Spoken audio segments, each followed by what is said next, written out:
He was about 11 feet tall, completely purple, with a propeller on both heads. Did he leave a message? Maynard, I've no time for your sparkling conversation. I've tons of work to do, and every ounce of it can wait.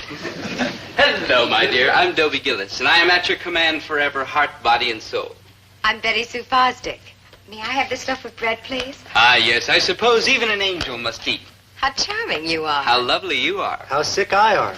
Allow me to carry this package to your car, my great tawny animal. Or better still, directly to your home and hearth. Maynard, watch the store and don't goof. Mom, you're tearing me away from the only girl I'll ever love. Love her on your own time, not when you're supposed to be working. Don't you want me to get some fun out of life? Dobie, dear, you must think that I spend all my time just thinking up schemes to make your life miserable. What are mothers for? Maynard, never mind. Son, I'm going to run over to the lodge and see if the boys over there have got a pinnacle going. Hello, Winnie. You're looking lovely today. Herbert, do you think it's nice to play cards with those loafers at the lodge in the middle of the day when you should be working? Oh, I wasn't really going over to the lodge. I was just making a little joke. Herbert, you're lying. Winnie, I'm lying. I know. Now get to work. When, oh, when will you both learn to do things properly the way I tell you? Son, your mother is a wonderful woman. She's a gem. She is one in a million. She's a princess. She's a warden. True. Oh, boy. I wonder what it would be like to spend a couple of weeks with now, Herbert, do this. Now, Herbert, don't do that. Now, Herbert, stop hanging around with them loafers down at the lodge. Oh. Boy, that'd be great, wouldn't it? Do whatever we want, whenever we want to do it. Boy, what a life. Oh, boy, what a dream. Dobie! Herbert! I got a letter from my sister. She wants me to come to Cleveland and spend a couple of weeks with her. Do you think I ought to go?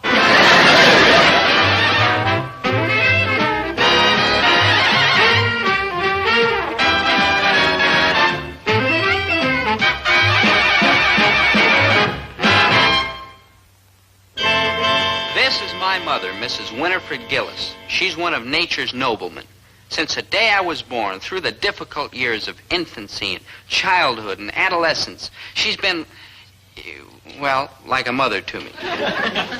So when we saw that she was serious about going away to Cleveland for 2 weeks, you can imagine how we felt. 2 weeks? Oh, why not make it 3? Somehow I have the feeling that you're happy that I'm going away.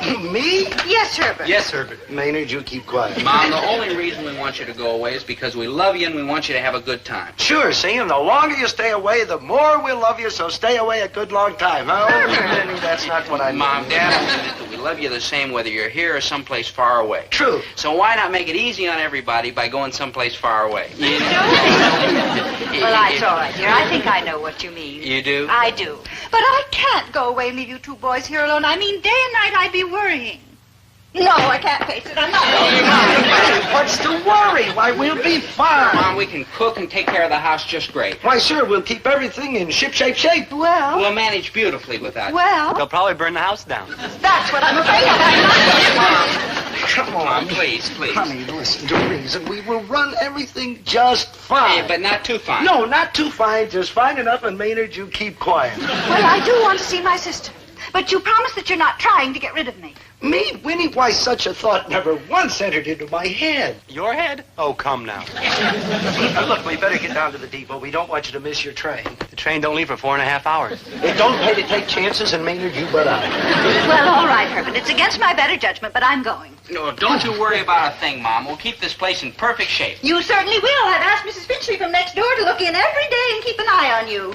Mrs. Finchley? Old Ironside. Mrs. Finchley is a fine, efficient woman. Mrs. Finchley is a fine, efficient nut. She'll fit in good here. Cleveland. What are you boys doing? Practicing the lodge handshake. Yeah, Oh, no, they wasn't, Mrs. G. They were celebrating. Maynard. She just never prospect. Maynard, that's prosper and never mind. We've got to get Mom to the train on time. Yes, come on, honey. It's 3.5 blocks to the depot, and we've only got 4 hours to make it. Need I tell you that Mom had absolutely no reason to worry about Dad and me? Once she was gone, we were as neat as pins, as clean as whistles, as efficient as robots. Take, for example, how we handled the dishes. On that, with all due modesty, I've got to give us an A+. Did we toss the dishes around carelessly? No, sir. After we were through eating, we stacked them very, very neatly.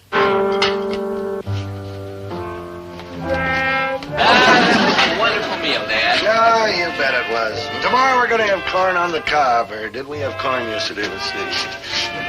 No, that was Tuesday. It's the life, huh, Dad? Oh, it sure is. How about cleanliness? Well, even if I say so myself, and I do, we rate another top grade. I mean, the way we took care of that house, there wasn't a single speck of dust anywhere in sight. Where'll I put it, Dad? Oh, I got just a place for that.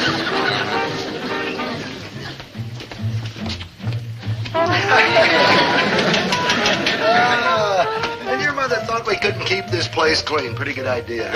It's okay for now, but what's going to happen when she finds all this dust? I said it was a pretty good idea, not perfect.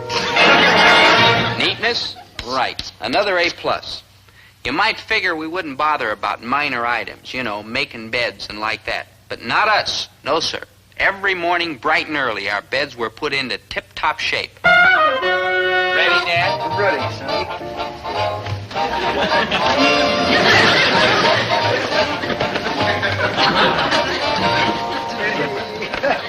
Oh, that's beautiful. Yeah, gorgeous. Mom'd be proud of us. Yeah, and she thought we were going to turn this place into a run-down, beat-up, broken-down mess. You rang? Oh, hi, Maynard. Like hi, Mr. G. Like hi, Dub G. Hey, what you got hidden under there? Nothing, Maynard. Sure you have. It's a dead body. I seen the whole thing in a late movie on television. You're going to keep it in there till you can put it in the cement and take it down the river and... Maynard, what is it? I scared myself. Now you know how we feel when you show up. No, son, I got a few of the Lodge brothers coming over this evening for a little pinochle, okay? Sure, Dad, and I've got a date with Betty Sue Fosdick, so I'll probably be getting home kind of late, okay? Sure. You go your way, I'll go mine. Yeah. That's the way us bachelors live. Free and easy. No nagging, no back boy, talk. oh boy, this is the life, huh, Dad? Oh, it sure is. And I sure do love that rough, manly sense of humor. Oh, man, get lost. Some more rough, manly humor, Mr. G. Oh, us rough, manly men sure got a rough, manly sense of humor. Hey, wouldn't it be the greatest if another rough, manly man, namely me, moved in with some other rough, manly men, namely you? I mean, we'd like the Four Musketeers. Move in here. You, Maynard? You, Maynard? Me, Maynard. No, Maynard. Oh, I'd and be the sweet as next sugar. time I hear from you, I want it to be by airmail. Aha! Oh, Mrs. Finchley. Winnie warned me this house would look like a disaster area. We didn't want to let you down. Hello, Mrs. Finchley. I said I'd keep an eye on you two. Looks like I got here just 2 steps ahead of the wrecking crew. First of all, we're going to clean this room from top to bottom. Now, I can't, Mrs. Finchley. I've got a date. Yes, and I got to get over the Lodge Hall. you want a bet? Start Look, cleaning. Mrs. Finchley, we're Quiet, crazy. Buster, and get to work. Good heavens, what's this? How do, Mrs. Finchley? I'm Maynard G. Krebs. Don't bother me with your problems. You're not living here, are you? Me, your worship? Because if you are, I'm backing out of my promise to Winnie. I said I'd look after her husband and her son, but not the neighborhood flotsam and jetsam. Dictatorship. Dear boy, let me tell her the story. Maynard here has been living with us ever since Mrs. Gillis left town, and he is going to keep on living here. Oh, well, that changes everything. I thought it would. Friendship is all right in its place, but this is ridiculous. Mr. G, you want me to live here? Oh, for joy, for joy. Well, it ain't exactly my idea of heaven, but you're better than that old battle axe. And Huter, too. On second thought, this may be the biggest mistake of the age. Oh, no, Mr. G, it won't be no trouble at all. In fact, you won't even hardly know I'm here.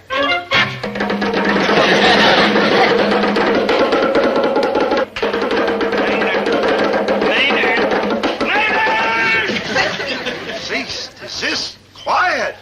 Mr. G, don't you dig music? You ought to get with it. I ought to get examined. That's what I ought, letting you move in here in the first place. You're all heart, sir. Look, if you are going to live here, and I am afraid you are, couldn't you do something to make yourself a little useful around here? Yes, sir, your ghostship. Yes, sir, yes, sir, yes, sir.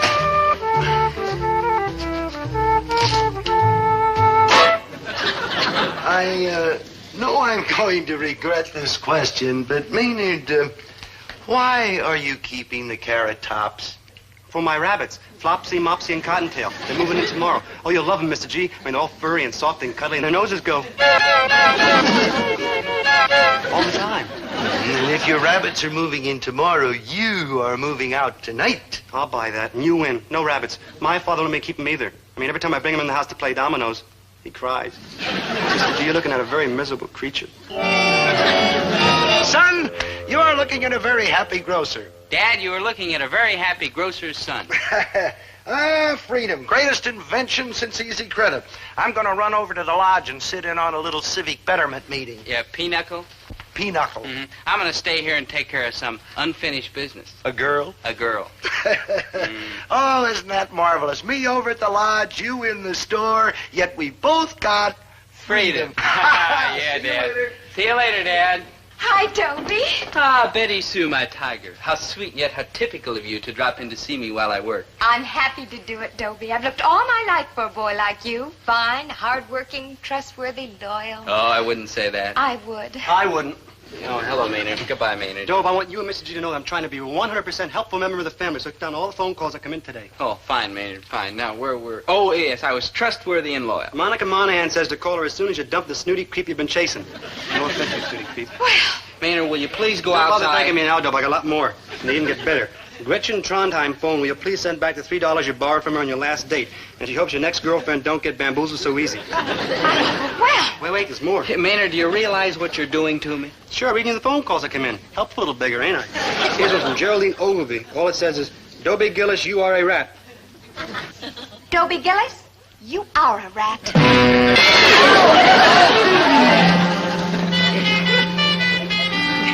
Maynard, about you moving in here, maybe we ought to reconsider. Sure, Dobe, whatever you say, but wait, there's one more message. Maynard. It's from Mrs. Finchley. She wants to know when I'm going to move away so she can start coming around and start running things. Hey, what do you know about that old bottle ox? Maynard, that's Battle Axe, and stick around, roommate. Stick around. Stick around? Over my dead body, he sticks around. That's an awful messy way to do it, but okay, Mr. G. Dad, I know Maynard's kind of, shall we say, a problem? Shall we say a major catastrophe? Yeah, major catastrophe. I went to shave this morning and all my shaving cream was gone. I used it all to write happy birthday in the cake for Flopsy, Mopsy, and Cottontail. It was beautiful. Oh, and also delicious. That does it. Dad, now listen. Dad. Okay, I'll go. I'll go. I'll cry a lot, but I'll go. And Mr. Gillis, I just got this letter from Winnie literally begging me to look after you and Dobie. She says in time I may even get used to Maynard. Sure you will. Oh, you will, Mrs. Finchley, you will. I'll grow on you, like a wart. You're a very amusing little chap. You want to see my imitation of a chicken? Daddy, get used to you? Oh, come now. That Winnie comes up with some pretty dumb ideas. Considering she's so brilliant at mahjong. Maynard! Yes, your grocership, yes. Oh, stick around, roommate, stick around. Well, enough of this sickening sentiment. I've got work to do. I got a bunch of guys coming up tonight from the lodge for pinochle and eats. Guess what I'm going to give them? Heartburn. I'm going to fix up one of my delectable repasts for which I am justifiably famous. Oh, cabanas of beans and pickled sow belly? Imported? Oh, this will stir up a lot of talk. You know, it's funny, but Winnie never thinks to fix up a delectable gourmet delight like this. She's all heart, that woman. Oh, by the way, Dad, do you know where I can find a clean shirt? Like this? Well, not exactly, Maynard. I looked in every drawer in my room. There's not a clean shirt in the place. Son, if you remember to take care of your shirts like you should, you'd have a clean one now when you need it. But I did remember. I took all the dirty ones to the laundry on the corner like Mom always does. But did you remember to pick them up from the corner like Mom always does? Oh, Dobie. It's Sunday and the laundry's closed. You know, you worry me sometimes. I'm afraid you're not quite the efficient chip off the old block your old man is. Doggone it, Maynard. After you and your messages, I had to talk my head off to get a date with Betty Sue tonight. And I've just got to have a clean shirt to wear. A neat appearance makes a big impression on a girl. True, I find it very valuable. Hey, what happened to all my clean shirts? My closet is stark empty. Did you remember to drop them off at the laundry? Well, of course I remember to drop them off at the laundry. Did you remember to pick them up? Well, of course I remember to pick... Oh, I've been so unfair to your mother. She's a wonderful woman, remembering to do all the things that us stupid schnooks forget. I'll buy that. How can I entertain my distinguished pinochle-playing lodge brothers in my undershirt? And there's not a clean shirt in the house. That's discorrect, Mr. G. There is a clean shirt in the house, namely mine. You, Maynard, a clean shirt? Yeah, my father always wants me to carry one when I go out. He says it's a long shot, But maybe someday somebody's going to run up in the street and ask me to go on a long trip, and I got to be prepared. Oh, you're a good boy, Maynard. Someday I'll do something for you. You? Oh, come now. You hold it, Dad. I need this shirt. I've got an important date tonight, and I have to look good. Yeah, but my lodge brothers who are coming up to play pinochle night are very important people, and I got to make a big impression Dad, on Betty them. Sue's the only girl I'll ever love. Look, Dad. Dobie, the Bison Lodge is the only lodge I'll ever love. You got the bigger half, Mr. G. You make the wish. What's Betty Sue going to say when she sees me wearing this? How about... Maynard, Yeah, well, what are my lodge brothers going to say when they see me parading around in my undershirt? I'm going to look awful silly. How about throwing in the trowel? Maynard, that's towel and never mind. I've spent a lifetime waiting for a girl like Betty Sue to come along, and I'm not going to lose her now. Just wait. I'll think of something that'll make me look presentable. Dobie, you look ridiculous. Betty Sue, my angel, I thought we could spend a lovely evening walking hand in hand along the riverbank, and I didn't want to catch cold. I'm the frail, sensitive, artistic type. Walking along a riverbank is not my notion of a lovely evening. And will you please take off that awful coat? You're embarrassing me. Hey, I've got it. How about a wonderfully exciting walk down to the airport? I hear they've got a new jet there that's just simply fabulous. We are staying right here. Will you take off that tent? In a while, Betty Sue, after it warms up in here. After it warms up, it's 80 degrees. Well, that's Fahrenheit. I'm a centigrade man myself. Dobie, are you or are you not going to take off that crazy horse blanket? My sweet, I'm freezing. My sweet, what you are is some kind of a nut. Look, Betty Sue, I can explain this. Badly, of course. But please listen. Arrivederci, creep. You don't go, my dove. We haven't danced yet. Dance? With you decked out like an overdressed Eskimo? Well, the dances these days are plenty cool. Come, my sweet. Dobie, everybody's looking at us. When two hearts beat as one, what does it matter, my dear? Dobie. Yes, my tiger?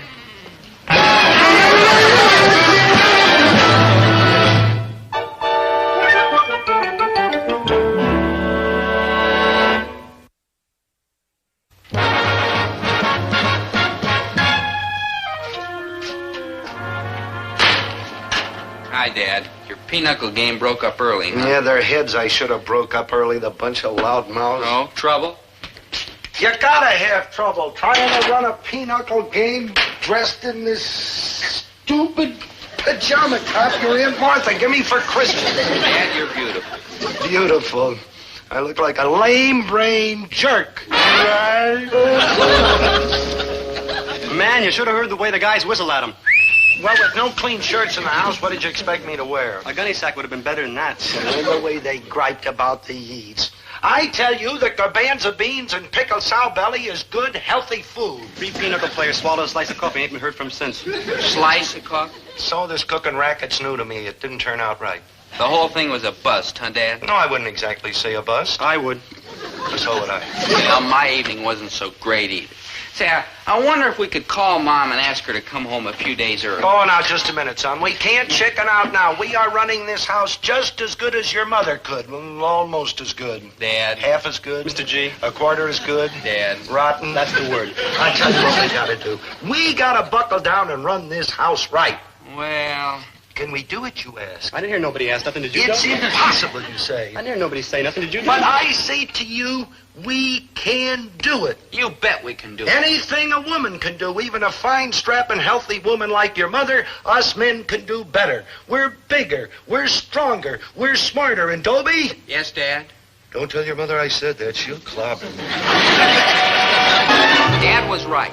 We had to try and straighten ourselves out and run the house just as efficiently as Mom did. But could we do it? At first I was worried about Dad, but he fooled me. He buckled right down and started to improve. Pinochle at 3 o'clock this afternoon at the Lodge Hall? Oh, no. Not on your life. Positively not, Charlie. I ain't leaving the store at that time in the afternoon. Huh? Oh. Well, maybe I could sneak out about 4. Dad. 4 dozen eggs, Mrs. Grimsby? Yes, ma'am. Oh, hi, son. What's going on in the outside world? Dad, I'm ashamed of you. We're trying to get things back on an even keel here, and you still hang on to your old habits. Oh, I'm just no good, boy. I'm rotten clean through. No, you're not, Dad. Yes, he is. No, I'm not, and you keep out of this. Son, it's just that I can't do anything right unless I got somebody nagging at me. I'd be happy to nag at you, Mr. G. I'm very good at it. No, a person has to know inside himself what's right and what's wrong, and then stick to it. You're a good boy, son, and I'm proud of you. Well, I try, Dad. I try. Dobie, I got your note and I've been waiting 20 minutes for you in the malt shop. You're late. Oh-ho! Carrying on a romance during working hours, huh? Well, Dad, I just Oh, thought that... for shame. You gotta know inside yourself what's right and what's wrong and stick to it. You're right, Dad. You're right. Dobie, are you coming or not? Betty Sue? That means no. Well, I never. Well, I never either, but that's the way the cookie crumbles. Dad, it looks like we're back on the right track, huh?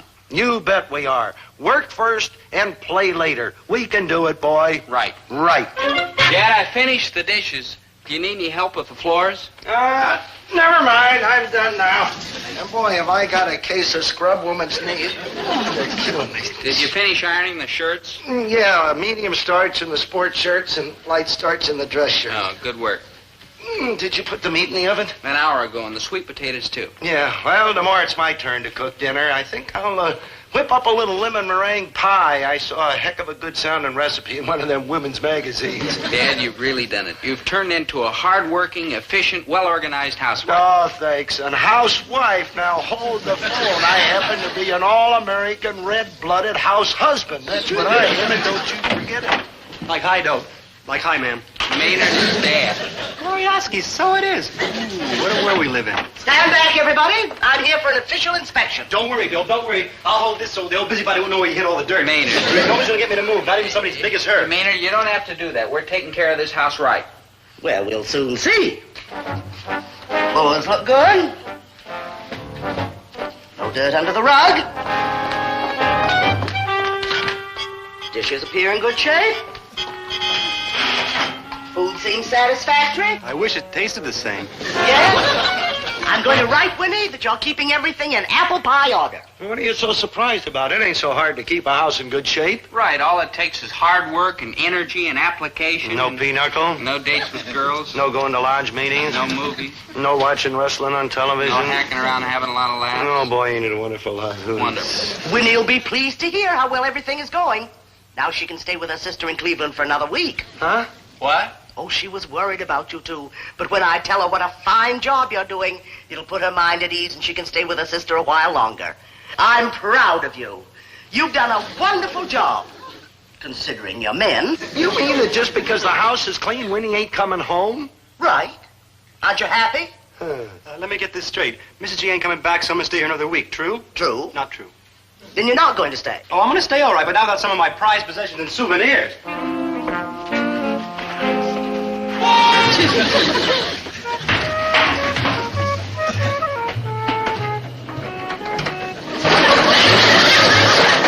And now my most prized souvenirs.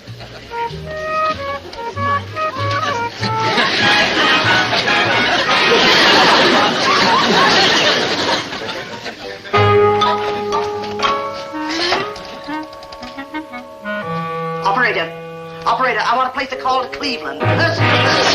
Herbert T. Gillis. And Cousin Elwood's boy Malcolm is in the 7th grade, and he's doing very well. 7th grade, that's pretty good, huh? You know, we always thought he was kind of a backward kid. How old is he now? 16? Yes, it was a lovely time, and I'm so happy that I went, but I'm even happier to be back with my own boys. Even me, Mrs. G? Even you, Maynard. And Mopsy? And Mopsy. And Flopsy? And Flopsy. And where's Cottontail? Where's Cottontail? Probably went down to the corner to shoot a little pool. Gee, Mom, that was a wonderful dinner. What was that? Hot and pepper. House and pepper? Stewed spiced hare. Mine wasn't very hairy. Oh, no, Maynard, dear. That's H-A-R-E hare, like rabbit. Oh, it was real good, Mrs. G. I never tasted rabbit before. Where's Cottontail? Murderers, that's your murderers. under your sweatshirt. Why, it's cotton.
Make your move, dead man.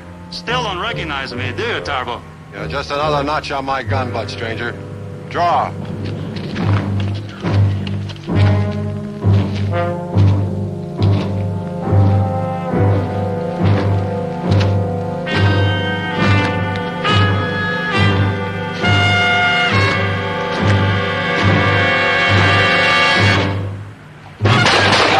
No, you're not tuned to the wrong channel. It's me, all right.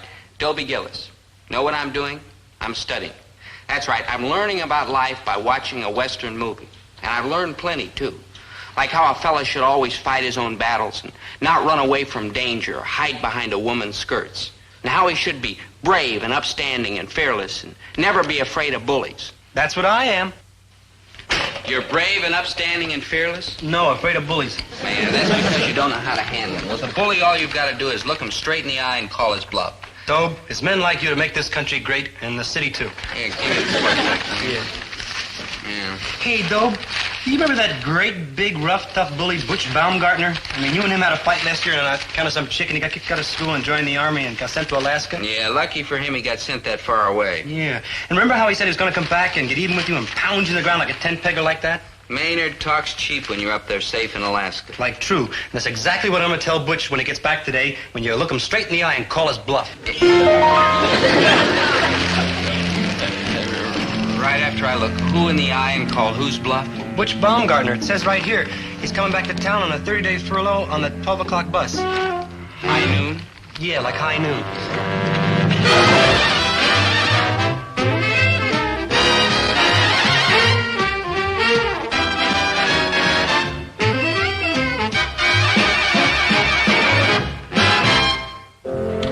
So my old enemy, Butch Baumgartner, was coming back to town, on the 12 o'clock bus. High noon. Well, there was only one manly thing to do, and I did it.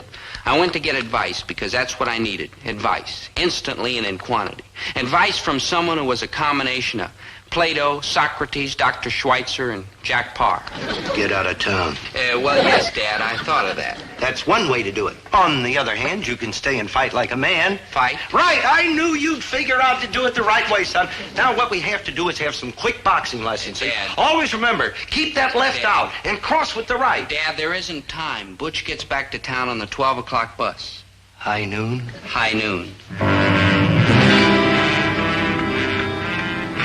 Oh, what are we getting all shook up about? This fight'll never happen anyway. This Baumgartner kid is bluffing. Bluffing? Hey, do you really think so? I know so. He comes from a whole line of bluffers. I know the whole family. I went to school with his uncle on his mother's side. You know, the public accountant. Mr. Cacciatore? Yeah, Chicken Cacciatore, we used to call him. Listen, boy, you go down there to that bus and face this kid, and I guarantee you he will turn to custard. Nice yellow lemon custard.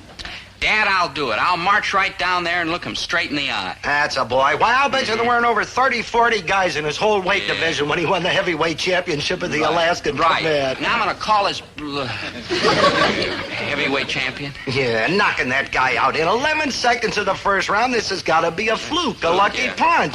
Yeah, it's right there in the paper. Let me see that a minute. It's right underneath that picture of him wrestling a polar bear there. Of course, this has got to be a gag picture. You know, probably the bear was old and sick. Yeah, there it is. It is a gag picture. Look how they've retouched his muscles. Nobody looks that much like Tarzan. Yes, son? Did you say lead with the left and slam with the right? Oh, that's my boy who said that. Come here, son. Yeah. Now, one thing to remember. Always keep that left hand... Oh, you're a chip off the old block. There it is. Now, cross with the right. That's how the old block got chipped. Oh, hi, Mom. Dad was just... Showing you how to turn yourself into a primitive brute. I heard the whole thing and I'm shocked. Winnie, this boy's got to learn to fight and quick. Oh, no, he doesn't. I'm putting my baby on the next train for Cleveland. He's going to spend 2 weeks with his Aunt Margaret until all this excitement quiets down. No, Winnie, I did not raise my boy to be a coward. And I did not raise him to be a punching bag. Come, dear. Winnie, he is going to stay here and fight like a man. Oh, Herbert, please don't argue with me. You know I'm not well. The doctor says it's poor circulation. Oh, the New York Times should have your circulation. Oh, dear, why am I so faint? Why is everything spinning around so? Because you are not getting your way, that's why. Mom, are you all right? I'll get you a glass of water. Dobie, you know your mother. This whole thing is an act. Every time she starts to lose an argument, she turns into Betty Davis altogether. You know it is a crying shame the Academy Award doesn't give something in your category, Best Dramatic Performance by the wife of an independent retail grocer. I am only trying to do what is best for our son. Naturally, as his mother, I don't want to see him hurt, but truly, dear, I don't believe he wants to fight. Are you kidding? My son? Not ready to get out there and fight like a tiger when somebody starts to shove him around? Oh, come on now. Hey, son, you want to laugh? Your poor, sweet, dear, peace-loving mother here doesn't think that you're just itching to get out there and trade punches with this Baumgartner or any other guy who tries to shove you around. And you don't care how big and mean and tough and bone-crushing they are, right? Go on, tell her, my tiger. Go on, speak up, Tiger. Don't be bashful. Tiger... Tomcat? Kitty, kitty, kitty. Get him ready for Cleveland. Oh, thank you, Herbert, thank you. It is the wisest course. I know I'm his mother. And now, darling, will you run down to the bank and take out $100 for his ticket and his expense money? What are you talking about? We haven't had that kind of loot laying around since I don't know just when, but I think it was the year I sold the Hupmobile. Gee, what am I going to do? I'm sorry to let you down, boy, but you're just going to have to figure some other way to get yourself out of this pickle. You know, some other way. Wait, sure. Why didn't I think of this before? There is someone who can help me. Lorelei Lafferty. Lorelei Lafferty? Oh, come now. Maynard, that's no way to talk about the girl who's going to save me from becoming a one-man hospital ward. But Lorelei Lafferty, she's the one that begun all that skull cracking between you and Butch Baumgartner. True, but she's the only one who can stop it. If she comes down to the bus station with me and tells Butch that I was only kidding when I said all those rotten things about him, maybe he'll change his mind about subdividing me. There's no other way out. Oh, yes, there is, poor desperate good buddy. A like perfect way out. Who says so? I did just now, didn't you hear me? Yeah, Maynard. Like, behold, the Maynard G. Krebs patented, humane, prefabricated, don't hurt the lion catcher. Maynard. Oh, it's a gas pipe sandwich. All we gotta do is push Butch into it. Maynard, it's preposterous. No, Dobie, it's prefabricated. It's Maynard G. Krebs. Maynard, enough. I appreciate your suggestion, but not very much. Now, I'm going to stick to my original idea and go to see Lorelei Lafferty. But that's hiding behind a woman's skirt. I mean, that's cowardly and chicken-hearted and unmanlike. Yeah, how about that? And anyway, she ain't gonna help you. I mean, you ain't seen her for a long time, and she's forgot you. Maynard, Lorelei could never forget me. None of them ever forgets Dobie Gillis. Dobie who? Gillis, Dobie Gillis from Central High School, remember? Dobie Gillis? You know, Dobie with a B. Oh, sure, I remember you. Hi. Hi. Whatever happened to that sick little beard you used to wear? Yeah, Lorelei, that was my friend Maynard G. Krebs. I'm Dobie Gillis, the clean-cut, upstanding, high-minded fella. Oh, well, come on in anyhow. Now, what can I do for you, Dobie? That's Dobie with a... Never mind. Lorelei, my dear, in fond remembrance of all the Do you mind if I go on with my ironing house? No, I'll go right ahead. Lorelei, my dear, in fond remembrance of all the wonderful times we've had. Hey, I forgot to turn down the cabbage. Oh, go back to sleep, Morton, darling. Mommy's right here.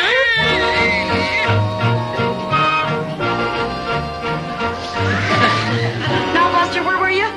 Nowhere. Huh? I didn't know you were married. Oh, yeah, for over a year now. Yes. Hey, no wonder you didn't know nothing about my getting married. Didn't you get into a fight with some fella, and they threw you out of school, and then you joined the Army, and you wound up like in the North Pole? That's in like Alaska, but you're close. Look, Lorelei, the fella that got sent to Alaska wasn't me. It was Butch Baumgartner. We got into this fight because somebody said I called him a big nothing. And it isn't true. I didn't say it was a big nothing. Never in my whole life would I call him a big nothing. Butch Baumgartner? Gee, I don't remember him. Sure you do. Big nothing? Oh, that Butch. Now, he's getting back to town today on the 12 o'clock bus, and he's going to clobber me unless you come down to the bus station and tell him the whole fight was a misunderstanding. Dear. Please, Lorelei, just explain it to him. It's a matter of life and death, maybe both. Oh, dear, well, of course I'll help you. I wouldn't want you to get hurt. Ah, Lorelei, you're an angel of mercy, a Florence Nightingale. Excuse me, friend. I adopt Hey, Angel. Charlie, I'd like you to meet an old school friend of mine, Dobie Gillis. Dobie, this is my husband, Charlie. He works in cement. Hi, Dobie. Dobie with a B. Well, any friend of Lorelei's is a pal of mine. Honey, Angel, Dobie wants me to do him a favor and go down the bus station with him at noon. Well, sure. I was supposed to go to a union meeting, but I'll skip it and stay on the mind of baby. Okay, Lorelei, let's go. Wait, honey, Angel, you can't miss that union meeting. You'll get fined. Oh, no, he won't. It's more important to do your friend a favor. I I'll won't- go with him to the bus station. Listen to I him. won't let you miss the union meeting. listen Friendship to is him. more important than money. Listen to him. Money don't grow on A friend trees. in need is a friend indeed. Listen to him. Empty purse, empty heart. Don't listen. Thanks anyhow, Charlie, Lorelei. Hey, how's about tomorrow, pal? I don't have no union meeting then. Yeah, I could go down then with you. Or is that when I got that appointment at the beauty parlor? Well, if I don't have a broken jaw, I'll call you. Bye. Nice fellow. What'd you say his name was? I don't know. Dobie Baumgartner, son. Now I must face a man who hates me, or lie a coward, yes, lie a coward in my grave. Hey, Doe.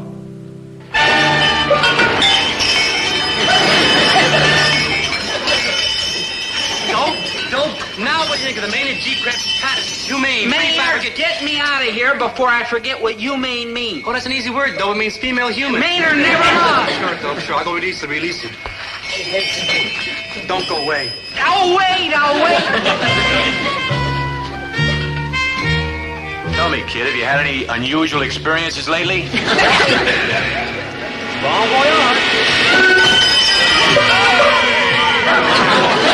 Glorioski catches policemen, too.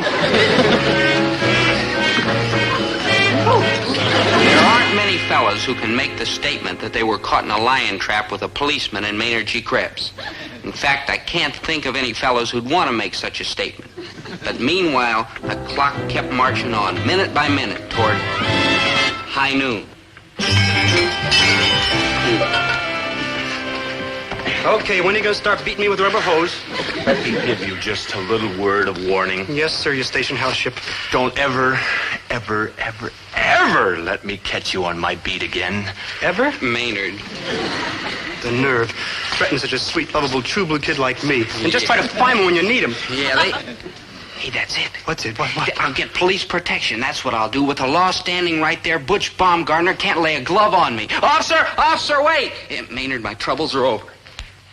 Officer, I've got to talk to you. I want you to arrest a lawbreaker. Arrest? Uh-huh. What's the charge? Assault and battery. Where? At the bus station. Time of the assault? At 12 o'clock sharp. High noon? High noon. Why'd you take so long to report this? What, wait, it hasn't even happened yet.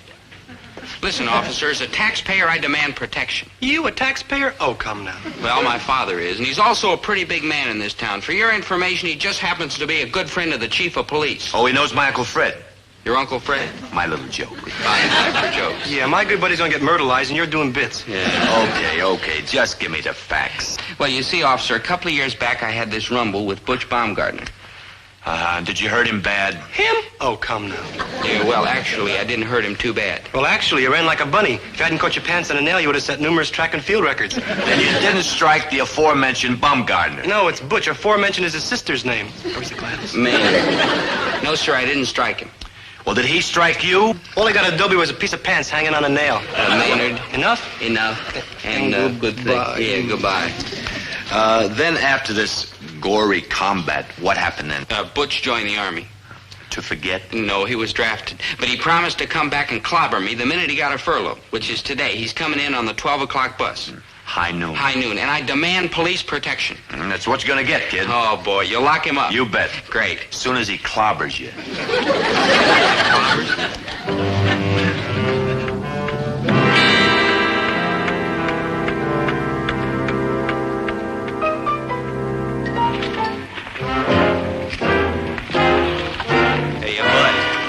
Who, me? Your name Dopey? Yeah, that's Dobie with a B. You're the character that needs some muscle, true? Yeah, muscle? Yeah, I hear somebody wants to ugly you up. Huh? So you can maybe use a smidgen of help in the strong arm department. Oh, where'd you hear that? A joker with a beard was talking about it over there. Couldn't be Maynard. He wouldn't tell anybody. Who was he talking to? A squirrel up in a tree. It was Maynard. You're a strong-arm man?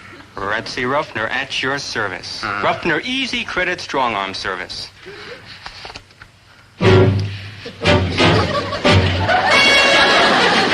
Have muscle, will tussle? That's me. Like hi, Dope. Oh, like bye, Dope. Look, don't be scared, Maynard. Don't be scared. I'm discussing a business matter with these gentlemen. Now, what are your charges for, shall we say, taking care of a certain party? You just tell us when, where, how, and the number of weeks you want him in a cast. Well, he's going to be in town for a month. A month. Sounds like a 5-man job. Satisfaction guaranteed. Dobe, good buddy. Tell me I ain't hearing good with my ears. Maynard, stay out of this, please. Dobe, don't you remember what they say in them Western movies? Like a guy's got to fight his own fights. I mean, he's got to be brave and upstanding and fearless. Maynard. Only a bad guy does what you're doing, Dobe. And you're a good guy. I mean, you're like honest and true and loyal. And I ain't never once seen you wearing a black hat. Yeah, look, Maynard, you don't understand. This is different. It's like when the good guys form a posse to get the bad guys, a 5-man posse. But what if Butch gets a 10-man posse? Then we scares up a 20-man posse, right, boss? Listen, right. Yeah, then Butch gets 40 men, and then you get 80 men, and then... Well, who can count that high? But everybody's fighting. Don't do it, Dobe. This could trigger off a big one. Maynard. Oh, no, Dobe. Look. I mean, the whistle blows and everybody goes, and I mean, this is the way war starts. I mean, boom, boom. What are you, for some kind of a troublemaker? Oh, no, you hooliganship. Yeah, let go of him, Ratsy. I'm just a normal American lovable boy, your Alcatraz ship. You miserable punk. I ought to break you in half for bookends!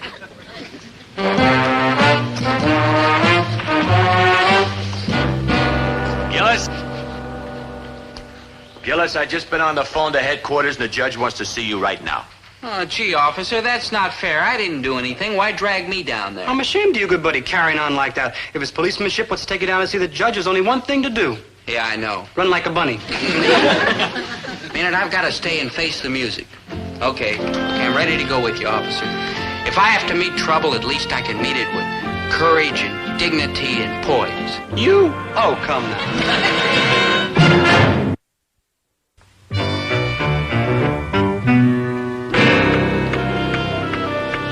What about courage and dignity and poise? What about bread and water in 30 days? I tell you, Maynard, if the judge locks me... Hey, that's it. That's it, 30 days. Yeah, 30 days. It's almost 2 weeks. Yeah. Look, Maynard, that's how long Butch Baumgartner's going to be in town. Right now, if I spend all that time behind bars, he'll never be able to touch me. Good thinking, huh? Bad thinking, huh? Judges are nice people. They don't send nobody to jail for a month unless they're like mean and rotten and hooligan-y. Yeah. I'm Knuckles Gillis, see? And I'm mean and rotten and hooligan-y. There's only one way to handle me, and that's toss me in the cooler for 30 days, yeah. Hey, Dobe, you're cute. Not cute. Mean and rotten, yeah. And that's what the judge is going to find out, yeah. Good morning, boys. Which one of you is Dobie Gillis? Me, I'm Gillis, see, and I got something to say to you, see? Just a moment, please. Bailiff, On that clobber case, you better make that sentence 8 months instead of 6. Normally, I'm very lenient in these things, but when a man talks back to a judge, I show no mercy. No mercy whatever. Now, what did you want to talk to me about, Mr. Gillis? Good morning, Your Honor, sir. Hey, Dob, I thought you were going to be mean. Maynard, never mind. There's no need for you to be frightened, Mr. Gillis. Judge Baumgartner speaking. Judge Baumgartner? Relax, Dob. I'll see you every visiting day. Oh, yes, dear. Butch, on the 12 o'clock bus? All right, dear, I'll meet him. Yes, goodbye. Mr. Gillis, is your complexion always vivid green? Only on the outside. Inside is kind of crummy yellow. Yes, Your Honor, I feel kind of sick. Is it because my son is coming home today? Well, that does help. I've heard some talk about you two boys, and I might as well tell you that I'm going to put an end to the trouble today. Attaboy, your judgeship, because today he was going to put an end to Dob. Now, if my boy is still a bully, and I admit that before he went into the Army, he was a doozer, I'll see that he doesn't touch you. You're under my protection, you understand? Like Wild. I'm a public servant. It's my duty to protect those who can't protect themselves.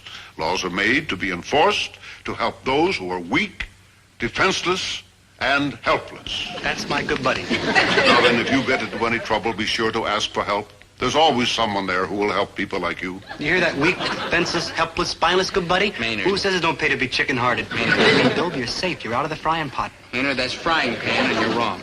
I'm not safe. Because I don't want to be safe. Not that way. Not by taking help from other people. Do I understand that you're rejecting my offer, Mr. Gillis? Do I understand you're aching for a broken head, Mr. Gillis? Judge Baumgartner, I appreciate what you want to do for me, but I'm not weak and helpless and defenseless. At least I don't think I am, and now I've got to prove it to myself. Poor broken-headed Dob. There are certain battles a fella has to fight for himself, and all the help that you or the police department or Lorelei Lafferty can give me is nothing compared to the help I can give myself. Poor broken-legged Dob. You know now, when Butch arrives at that bus station, I've got to meet him alone. Alone? Alone? Alone.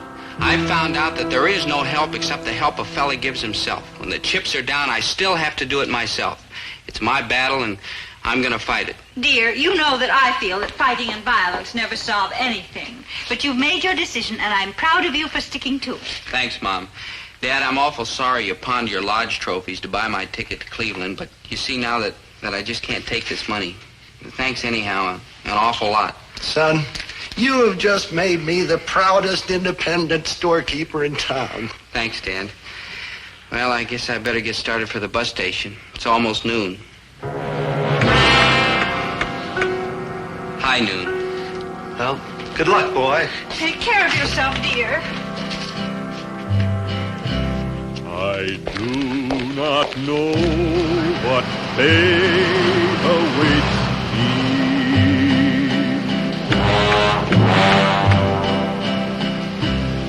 I only know I must be brave.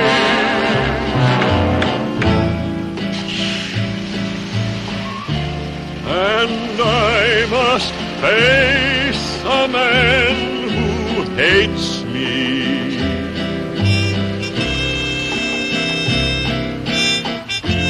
Or lie a coward, a craven coward,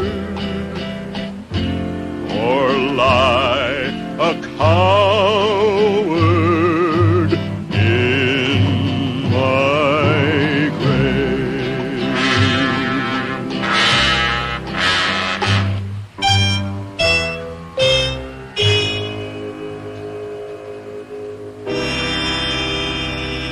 Look, Gillis. No, you look, Butch. I've lived with fear ever since I heard you were coming back to town, and that was long enough to last me a lifetime.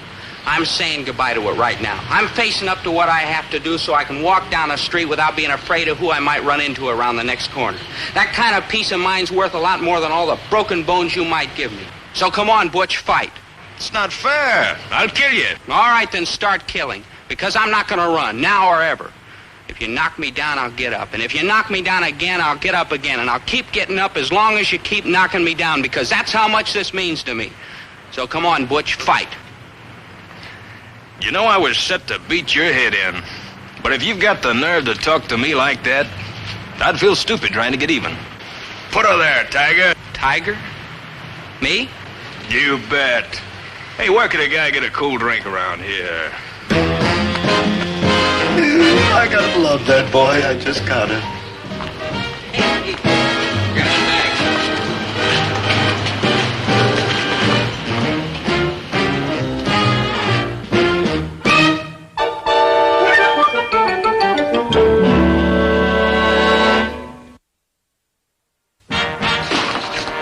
Keep your left up. Keep your chin down. Yeah, otherwise that's where you'll be down. Hey, Butch, you great big nothing. I bet you can't catch me like Cut that out. I'll hang you in the freezer to dehydrate. Hey, no, what's the matter?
Oh, hi, Dad. What are you doing here? Come to see if I'm really acting grown up now that I'm a college man? Oh, of that I never had no doubt, son. Here, you forgot your lunch. Thanks, Dad. Oh, my pleasure, Einstein. Also, you are very lucky your head is tied on to the rest of you. Hey, what do these kids think they're selling here? They're trying to sign up students for outside activities. Well, from the business they're doing, they better switch to inside activities or find some new ones nobody's buying. True. Most of the kids are interested in a slightly different kind of activity. Like that? Like that. Dad, that's the Silver Spoon Club. To be a member, you practically have to be born with one in your mouth. A club? A silver spoon. I'd love to join. They have more fun than anyone on campus, but they're way out of our league. And what's keeping me out isn't even my fault. It's... Oh, never mind, Dad. Yeah, it's because I'm the wrong kind of a guy, huh? Instead of having money and drag, all I got is debts and a 4-bit grocery store. Let's forget it, huh, Dad? Son, you know I've always done the best I could by you. Oh, you have, Dad, you have. Well, if you want to get into that club, I'll do anything I can to help. Anything. Come on. Dad, be realistic. Face the facts. That's the kind of high-class people they take in. Their president's Chatsworth Osborne Jr. Pretty spooky fact to face, huh? And you say your family has only 6 lines in Who's Who? How dismal. Application for admission denied. Next. See what I mean? It's hopeless. Yeah, we'll see about that. Come on. Oh, hi-ho there, Dobie-Doo. I say, would you mind disappearing? You are seen standing so close it might damage the reputation of the Silver Spoon Club. There's a good Gillis, baby. Now listen to me.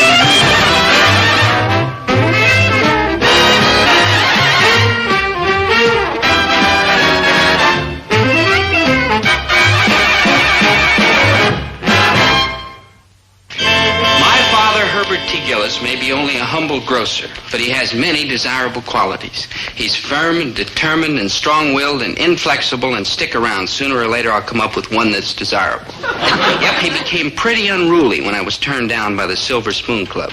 But I've got to give him credit. When he calmed down, he agreed to listen to my side of the question. Sure, I will listen to your side of the question. I am a fair-minded man. Shoot. Good. Now, Dad, let me tell you why I've got to forget about Okay, your... now I have listened to your side of the question. Now you listen to mine, boy.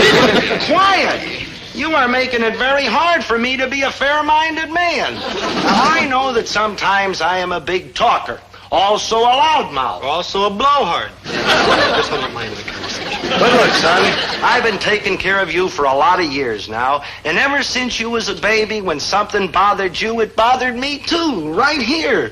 And I got that feeling right now, real strong. My father used to get that too. Always turned out to be heartburn. Well, boy, down through the years, there have been a million things I wanted to do for you, and I couldn't. But as sure as I am Herbert T. Gillis, independent grocer, I am not going to miss getting you into that fancy club with all them elite and polished and high-class gentlemen.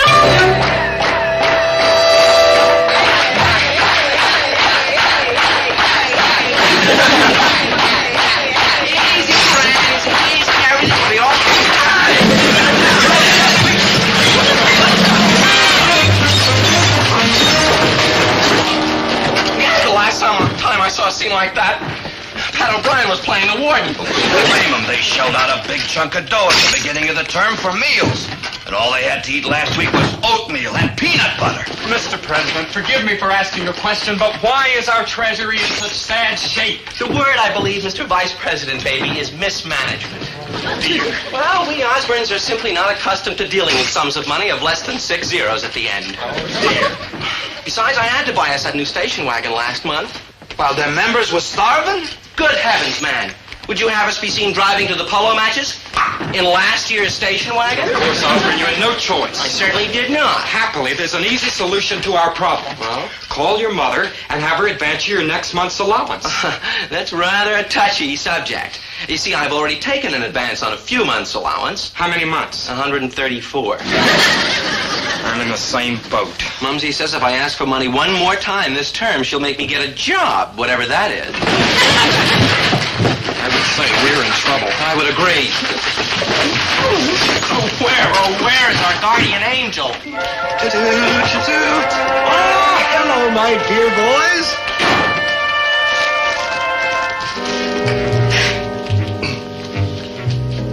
Knock him over the head. You guys grab the groceries. Down, Malcolm, down, I say. Mr. Gillis, what brings you here?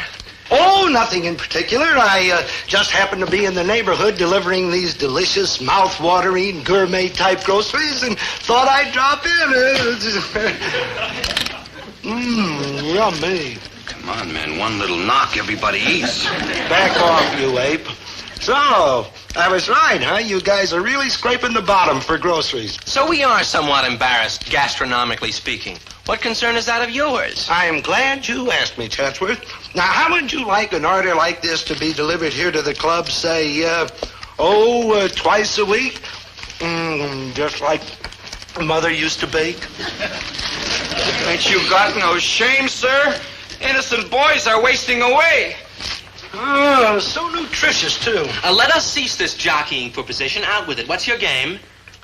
I will supply you birds with enough food to feed that howling mob in there for 1 year. We'll take it. We'll take it. If you will agree to one little condition. We agree. It's a very simple condition. Just make Dobie a member of the club. The answer is also simple. No. No? Are you out of your mind, you creep? Mr. President, may I ask a question? Yes? Are you out of your mind, you creep? Nothing personal against Dobie Gillis. The peasant stock he springs from is honest, sturdy peasant stock. But he is simply and incontrovertibly not our type.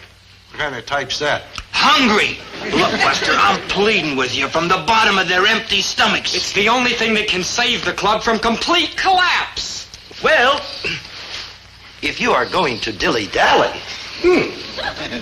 pardon me, but would one of you mind holding the door open? I don't want to bump it and bruise the T-bone steak. Congratulations, Mr. Gillis. You have just become the proud father of a 150-pound baby member of the Silver Spoon Club. Just to think, my boy Dobie, a member of a ritzy outfit like the Silver Spoon Club. You know, it makes me feel all warm inside and full of love of my fellow man. And if one word of this deal leaks out to Dobie, I'll cripple the bunch of you. Dobie Gillis, I ought to cripple you. Daring to invite me to the freshman prom when you're not a member of the Silver Spoon Club. Ah, how your eyes flash with fire when you're angry, my great tawny beast. I like that. Back off, Waldo. No Silver Spoon, no date. Maribel, what's the difference? I mean, I'm the same fellow whether I belong to the club or not. That's all you know about it. Members of the Silver Spoon Club are always handsomer and wittier and cuter and taller. Taller than what? than they were before they became members. They have to. It's in their bylaws. So, farewell, cowboy. Look, Maribel, there's something... Look, no offense, Chester. Dobie. But if I dated you and out, when I could date a silver spooner and in, my social life would turn into one big, dull, dreary disaster. You rang? Oh, hi, Maynard. Like hi, good buddy. Like hi, girl. Hey, what happened to your head? For your information, Dapper Dan, this is a ponytail. Yeah, I bet it looks almost as good as it did on the pony. Are we for dare you barbarians? Yeah, Maribel. Barbarians.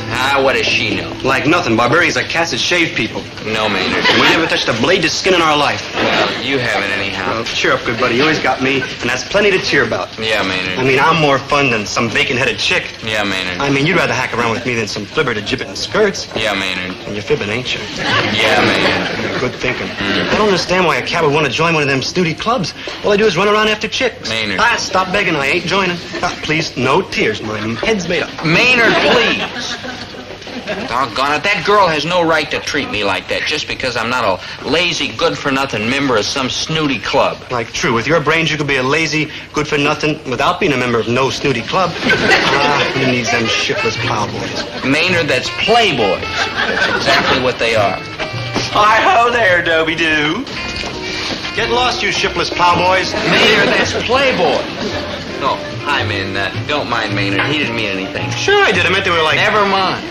Dobie Doo, we have some smashing news for you, and for your ears alone. Go ahead, Chatsy. Your ears are like ready. All right, Chatsworth. Maynard can keep a secret. Gillis, baby, we, the ruling echelon of the Silver Spoon Club, founded 1908, our motto, self before service, why be coy, have decided to confer upon you the highest honor possible to one of your species, rank, acceptance as a member. Me? Him? We welcome you, Gillis, as a fellow gentleman, connoisseur, and bon vivant. Me? Oh, come now. Him? Oh, come now. Maynard, you're supposed to be on my side. No, Maynard's right. What do you want with me? I'm not the type of fella you usually take into the Silver Spoon Club, and just yesterday you turned me down cold. I don't get it. It's our new policy. It's called, democracy. Yes, democracy. How quaint.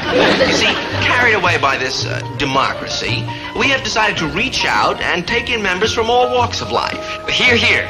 So we have decided, Gillis, baby, that your stalwart character, peasant but pleasant personality, and boyish charm make up for your lack of the more negotiable attributes. Therefore, welcome. See, fellas, I'm overwhelmed. Completely overwhelmed. Hey, Dobe, as soon as you're over being whelmed, tell me what you said before about their seedy old Silver Spoon Club. Maynard. Man, you should have heard him. What a gas. Maynard. Hey, Dobe, what was that 4-bit word you used? Oh, yeah. Good for... Nothing. Maynard has a colorful imagination. Well, you have no time to waste on the hoi polloi. Come. We must away to the clubhouse for the official swearing in. Quickly, there's not a moment to lose. Hey, hold on. Can it wait till tonight? Till tonight? Of course it can wait. My compatriot-to-be, we are at your command. Oh, good. I just want to go tell my dad the good news first. Boy, will he be surprised. Wow. Boy, am I surprised. Wow. They're a real high-class bunch, Dad. Chatsworth Osborne Jr. is president, and the vice president's a fellow named Crawford. Crookshank. Oh, Crookshank, that's it. He's a very Know what? Crookshank's name. Oh, you just told me. Oh, that's right. That's right. Well, anyhow, his family's a very... Well, of course, the main thing is that you're happy. No, I sure am, Dad. Awful happy. And I'm going to make these fellas glad they accepted me as a member. Oh, that's the way to talk. You just get in there and show them that the Gillises may not have blue blood sloshing around inside of them, but they are gentlemen and courteous and polite, and you will clobber the first loudmouth that says they ain't. Yeah, clobber him, Dad. Right in the labanza. Oh, you're a good boy, son. Yeah, I'll be eating lunch at the club every day and sometimes dinner, too. They say the meals are sensational. Yeah, I heard about them. In the car coming over here, Chatsworth told me they'll serve us steaks or fresh lobster or pheasant anytime we want. He said when it comes to meals at the Silver Spoon Club, the sky's the limit. What's mine? And next week they're going to order pigeon.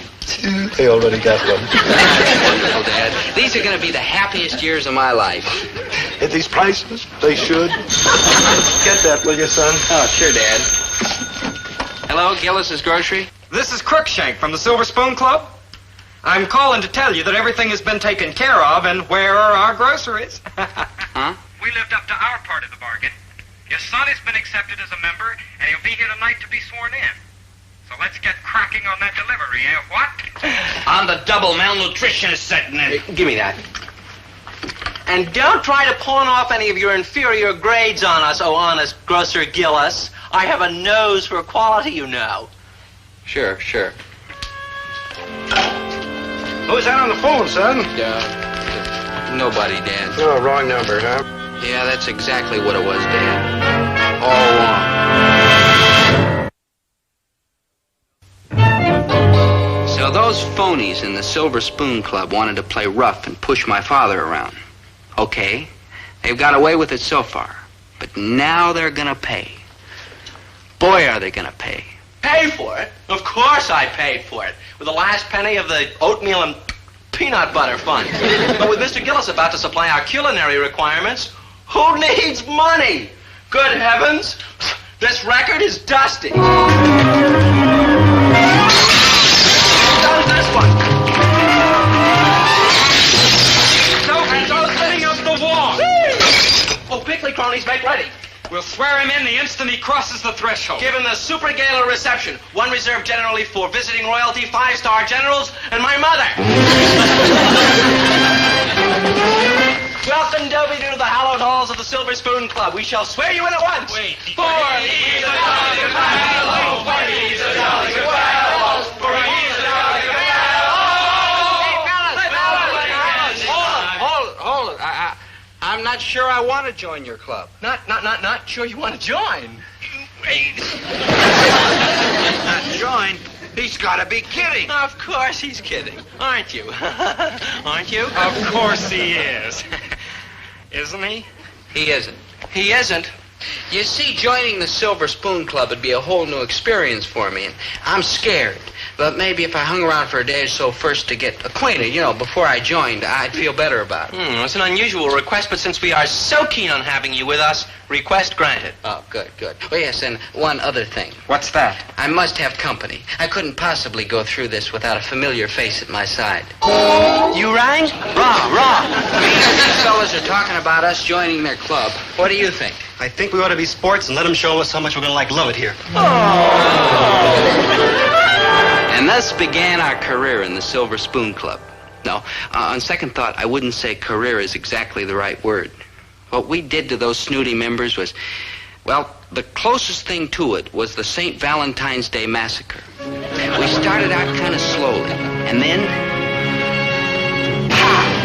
Tell me, Maynard, my good man, so far, what's your opinion of life in the Silver Spoon Club? I think, old Crumpet, that in like 2 or 3 years, I could maybe get to dig it. Hey, Garçon, more polish on the left sneaker, and be quickly about it. Maynard, is your biology homework finished? Not yet. Not yet. That's disgraceful. We're working as fast as we can. It's a woefully long assignment, Maney do. You know what I'd like now, Maynard? What, good buddy? Somebody to sing us some good old-fashioned camp songs. Yeah, good thinking. Chatsy! Now, see here, I do not have to put up with this. Yes, we'll rally round the flag, boys, rally once again, shouting the battle cry of freedom. Hey, Quebsy, look! Everything you need to make you comfortable. It's just like my very own room at home. Oh, the fellas cried a little when I brought all this stuff in, but they'll get over it in a couple of years. Ooh, look. They brought me my bongos, and my box of Excelsior, and my petrified frog, and my guitar, and Edmund. Oh, Edmund. Oh, it's even better and messier than home. There was only one thing wrong, but we took care of that. Yeah, I didn't feel right being the only one wearing ordinary, normal clothes while all them Silver Spoon cats were duded up. So I figured out something real shrewd. Like what? Like observe. Gad, if my tailor ever found out about this, he'd swallow a mouthful of pin. My feet hurt. Yeah, mine too. I'd better do a little studying. My history book? Yeah, me too. My comic books? Yeah. Hey, Maynard, the sun's in my eyes. Yeah, mine too. Kind of thirsty. Yeah.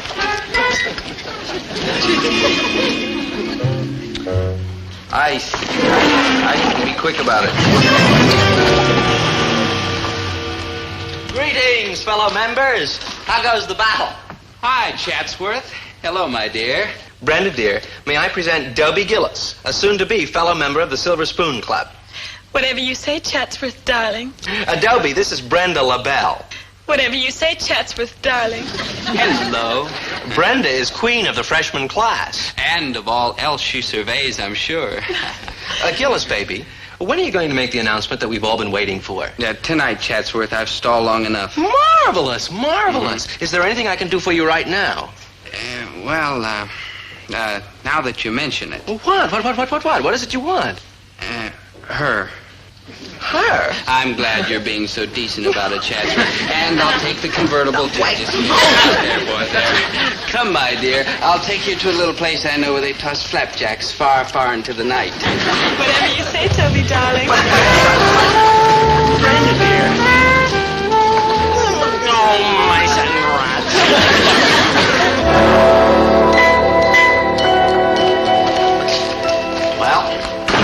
This is the night of the killing, huh, Maynard? Boy, will we make those phonies crawl before we tell them off. Like right. Hey, you're really dressed up for the occasion. That's a good-looking suit. Yeah, I rented it from my father, only $1.50. Maynard, do you mean you have to pay your father when you wear one of his suits? Doesn't everybody? Maynard, that's ridiculous. $1.50's too cheap, huh? I mean, he has no right to charge you for something like that. Oh, it's okay, Dope. I charge him $1.50 if I stay out of the house when we have company. It, like, balances out. Sounds fair enough. Oh, they're coming in for the meeting and my big announcement. Now listen, I figure we'll start off by making Chatsworth sing again. That really bugs him. And then we'll make all the members stand up and... Dobe, do we have to? Of course we have to. It's what we've been aiming at. We're making them suffer for the miserable way they've been acting. Yeah, on account of their mean. Right. And rotten. You bet. And hateful. They sure are. And to get even with them mean and rotten and hateful fellas, we gotta act... The only possible way. Just as mean... Like true? And rotten... Like true? And... Yeah, I see what you mean, Maynard, and you could be right. Ah, Dobie, there you are. We're ready for you now. Enter, dear boy, enter. We've been waiting anxiously. What did I say? Please be seated. Fellow Silver Spooners. Tonight is a night that I feel we shall remember, and if I may be forgiven for my unquestioned gift for understatement, forever. Please, no emotional outbursts. But I shall allow the fateful words to be spoken by the man of the hour, your friend and mine, our soon-to-be, we trust, honored fellow member, Mr. Dobie Gillis. Members of the Silver Spoon Club, I address you as members of the Silver Spoon Club, but I've got a much better name for you. You're a bunch of low-down, miserable snobs. No offense. I mean plenty of offense. Yeah, I know what's been going on. I know all about the deal you made with my father. I know about the way you've tried to manipulate innocent people just to gain your own selfish ends. Hey, I just brought the... Goodbye. Dad, come back. Dad, there's no use running away. It's not a secret anymore. No, you no-good blue-blooded stool pigeon. Chatsworth didn't tell me, Dad. I found out myself. Well, he's a stool pigeon on general principles. Look, Dad, don't blame Chatsworth or these other fellas in the Silver Spoon Club. You're just as guilty as they are. You put them in a spot where they couldn't turn down your offer. But, Dove, all I was trying You only did it to help me. I know. And that's why the real guilty party isn't you, Dad, for putting temptation in their path, or you, Chatsworth, for grabbing it. No. The real guilty party's me. I wanted so much to be a member of this club that I nagged my father into doing something he shouldn't have done. And you fellas in the Silver Spoon Club just went along with it. On behalf of the membership, and in spite of rigorous training to the contrary, I apologize. Now, I owe you an apology, Chatsworth, for kicking you when I had you down. I guess I was awful hard on you guys. Hey, Dobe, you're kind of a rat, ain't you? You too, Maynard. No offense. No offense. Well, let's hope we've learned something. All of us. Come on, Dad, Maynard. Let's go home where we belong. Yeah, we'll go out to the kitchen so I can pick up the groceries.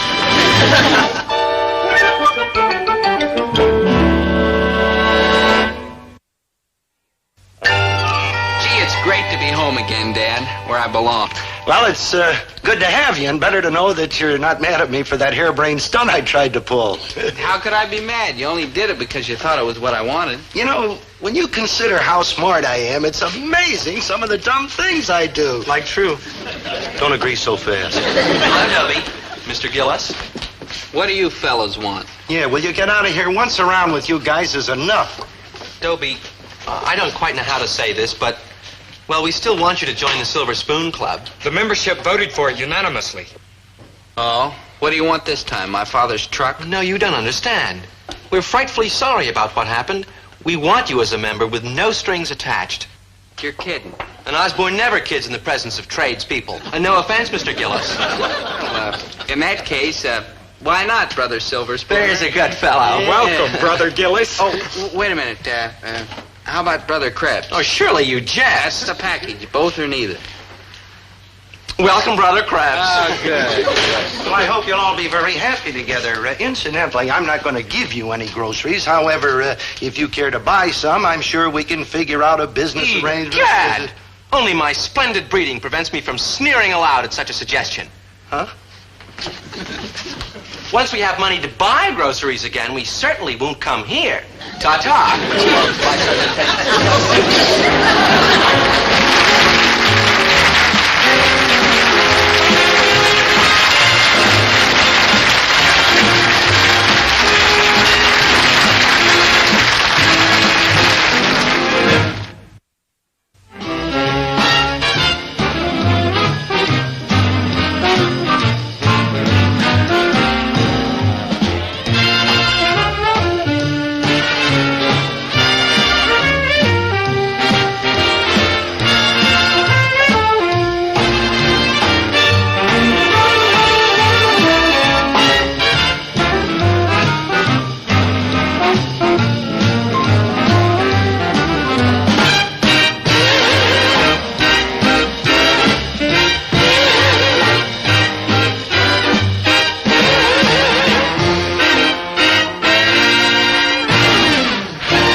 This office clean, we've got enough loot for both of us to go to the class steak fry. Maynard? Maynard? Brother, I might have known this would turn into a solo act. If there's work to be done, there's one guy who always shows up missing. You rang? Maynard, what are you doing in there? Oh, just tidying up, Doug. There ain't been nobody in there for months. Yeah, I can see that. Well, get out of there, yeah. It's nice to be neat, but don't overdo it. We're almost done. Right, Chief. It's been a long, hard morning. Yeah. Hey, what's going on?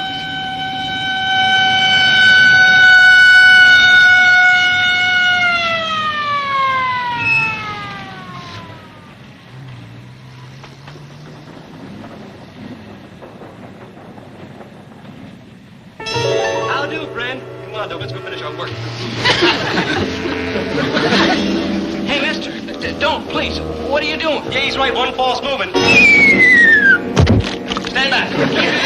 I'm going to jump. Hey, now, wait a minute, sir. Let's talk this over. No, there's nothing to talk over. I've made up my mind.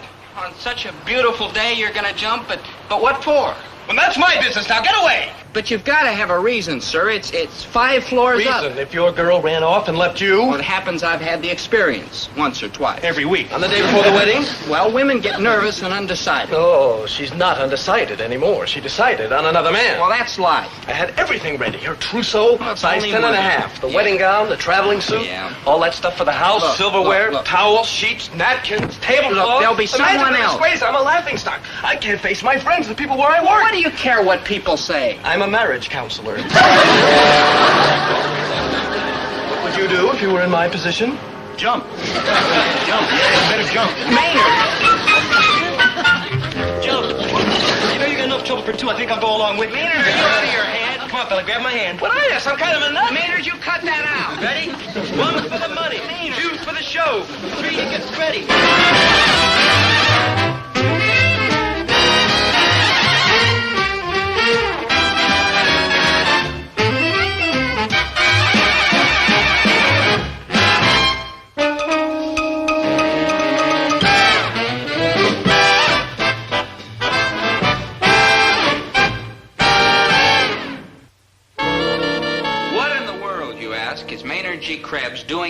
window ledge ready to jump.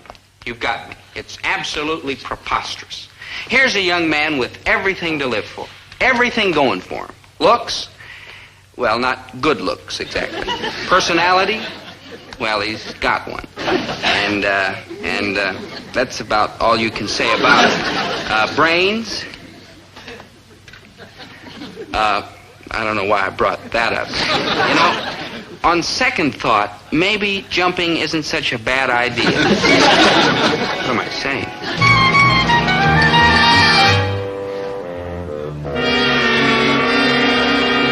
12 to get ready, 13 to get ready, 14 to get ready. Come on, let's go. Let go of my hand. Let go of your hand. You heard it, Maynard. Let go of his hand. What'd I do, Dope? Say something to make him sore? Look, I don't know who you are, but I can't let you do this. Oh, don't worry about me. Maynard, what are you going for? To keep you company on the way down. No, it's so good, Maynard. No, give me another try. Well, I am not going to be a party to this. This is utter madness. Good for you, sir. I'm leaving. Yeah. You know, I'd get some help for him. Yeah, I will. Maynard, you did it. I don't know how, but you did it. What'd I do? You were just great, that's all. Now get in here before my nerves go all together. I'll be right with you, Doe, but first, a word to our loyal viewers. Well, that's about it for today, fans. But before we go, I'd like to thank all the folks that made this afternoon such a smashing success. The policemen, the firemen, the net crew, and last but not least, each and every one of you thrill seekers who made this such a grand turnout. It's your support and encouragement that makes it worthwhile for us up here. So once again, thank you. Thank you from the bottom of my heart.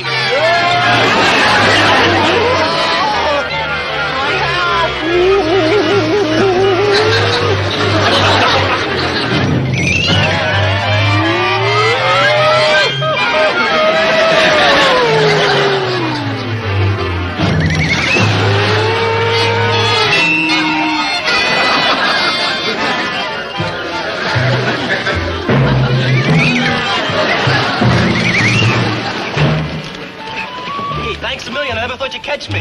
We did. We did. When they got him down to the college hospital, Maynard explained how he happened to fall out of a building. But he explained it so simply, so clearly, so logically, that there was only one thing they could do. They locked him up. Naturally, his many friends and admirers were deeply distressed at the news. Son, if there is one thing Maynard has got, it's a good imagination. And that's the one thing he's got. This is serious, Dad. You bet it is. Why, I've tried to tell you 1,000,000 times it's serious. But no, you just kept saying he's some sort of a harmless eccentric. Don't you understand, Dad? He's in the college hospital. It is you that don't understand. They are just trying to help the boy, and you want to go and unleash him on an unsuspecting public again. You know, Dobie, they aren't going to hurt Maynard. Au contraire, my dear ones. Au contraire. Why, just think, he's going to get 3 square, wholesome, nourishing meals a day. He's going to wear freshly laundered bathrobes with smart long sleeves. They're going to teach him handicrafts. Now, tell me honestly, did you ever dream that he would wind up that good? You must admit, dear, that Maynard could use a little training and grooming. I mean, it's not as if anybody were trying to do something awful to him or something. Oh, no, that's exactly what they're trying to do. While we're standing here having our little laugh, the dean's cooking up a hearing with the police and the college psychologist to figure out if Maynard ought to be kicked out of school or not. That's bureaucracy for you. Spending the taxpayers' money on a lot of newfangled rigmarole when they could have settled the whole thing just by dropping a dime in a telephone and calling me. Now, Herbert, that's not nice. Maynard may be odd, but he's not that odd. Well, he will do until the real thing comes along. You know, Dad, appearances are deceiving. Meaning exactly what? Well, let me ask you a hypothetical question. What would you say about a guy who goes around all day long in old clothes, acts like a pauper, screams and hollers, actually has physical pain when he has to part with a nickel, thinks everybody in the world's out to exploit him and cheat him and make a monkey out of him? I'd say lock him up and throw the key away. That guy needs help. Herbert, dear, I think that Dobie was describing you. That is just my point. What? What are we standing around here for? Let's get down to that college hospital and spring the kid. Springing Maynard from the college hospital shouldn't be too tough. I mean, the hospital's run by intelligent, reasonable people, and all we have to do is prove to them that Maynard's an ordinary, normal, average young man, and all of a sudden I'm worried. Maynard could be stuck in there for life. Now, there's no reason to worry. Maynard's a cinch to be released immediately. He'll get a fair, impartial hearing presided over by Dean Magruder. And everybody knows Dean Magruder's the sort of man who, he's the kind of person who, they call him the hanging dean. All right, this hearing is to be conducted on the highest possible scientific level with a devoted reverence to the facts and complete absence of emotional prejudice. Now, which one is the knothead we're booting out of school? The subject is Maynard G. Krebs. Great Scott, who's been mistreating this patient? This is his normal appearance. My sympathies to his family. Well, are you sure he hasn't had some terrible injury? Oh, quite sure. Although he did report an earlier fall. His father dropped him one night, carrying him upstairs to bed. But the subject says that there was no damage. Can you tell me how a little baby's expected to remember whether there was damage or not? Well, this was just 3 weeks ago, sir. Well, I know it's a waste of taxpayers' money, but I expect you did run a series of psychological tests on this young man, huh? Oh, yes, sir. A complete series. We started with the usual examination of reflexes and physical coordination. You gonna belt me with that thing, sir? No. Don't be frightened. It's just a little rubber hammer. We're going to test your reflexes. Go ahead, Simpson.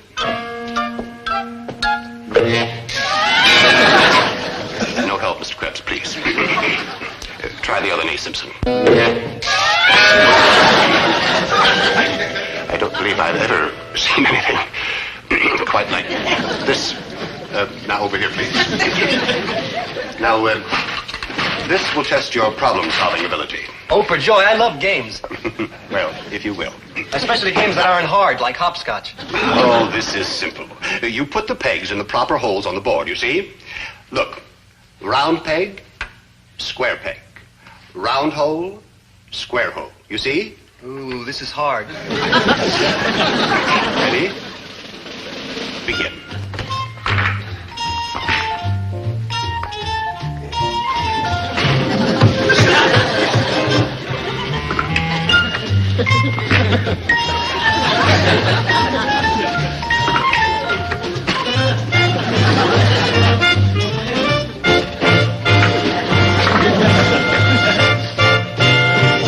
I'm all done. How'd I do? You gotta hand it to him, Doctor. He ain't skilled, but he sure is strong. Mismatch.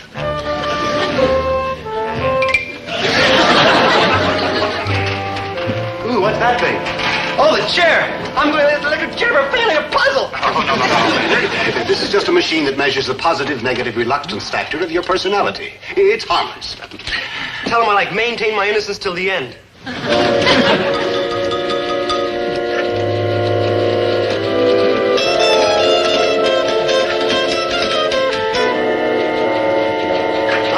What's the matter? I think I'm going to have to ask for a leave of absence.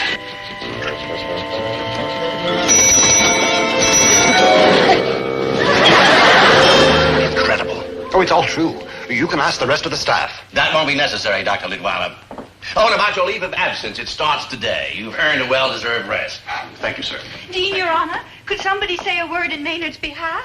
Oh, that's a bold idea, madam. Well, I know that Maynard isn't very good at tests and games of skill and all. You're on firm ground so far. But to know Maynard and to understand his peculiarities is to love him. Why, just the other day, he was helping me hang out a wash. Watch out, Mrs. G. Not watch it! Watch it! What's the matter? The flowers! What? You tramped on the flowers. Oh, there. She didn't mean it. Maynard, that's just grass. Just grass, she says, like ha. Oh, they're crying. Who's crying? The crocus bulbs, like underground. Really? Oh, it's okay, Mrs. G. They're not hurt, just mad. You mean Krebs hears the flowers? Yes, underground. Isn't that remarkable? Oh, that's the word for it, all right. Remarkable. And he has a sensitive nose, too. Why, Maynard can smell things like nobody can. I'm sure he can, and thank you, Mrs. Gillis.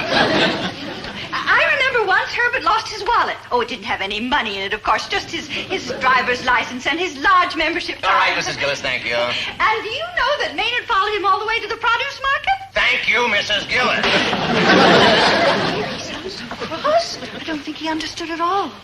Don't let it bother you, dear. Uncle Herbie is going to take care of everything. How? After all those bad things?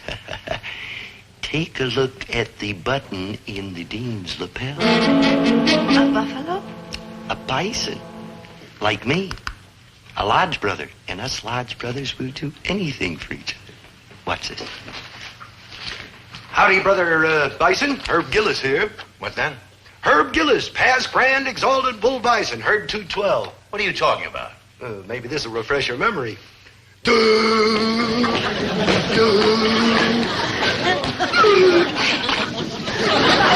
Gillis, you're not a student in this college here, but I think we can have you admitted to our hospital without any trouble at all. I know, but I mean, the thing in your lapel, Your Honor. That is my first nickel. I had it polished and mounted. Now, do I understand you're here as a witness for Krebs? Yes, sir. And you're going to tell me that he's a sober, sensible citizen like yourself? I better not, huh? You better not. This hearing is closed. I'll now retire and make my decision. And it won't take me long, I assure you. I'll take the accused back and watch him every minute. Bye. Bye. You know, he's a nice fella. Oh, dear, Sweet Herbert. And kind and Excuse me, Mom, Dad. I've got to talk to the dean. We better get out of here before... Dad, this isn't fair. They're railroading Maynard. Somebody's got to speak up. Dr. Litweiler? Yes? Is that it, sir? Is that all for Maynard? Well, now you must understand that he's in expert hands. Yeah, but I'm his friend. I've got to see him. Well, I'm afraid not. Not for the present. Only doctors will see him. Only doctors. I see. Only doctors, huh? Only doctors.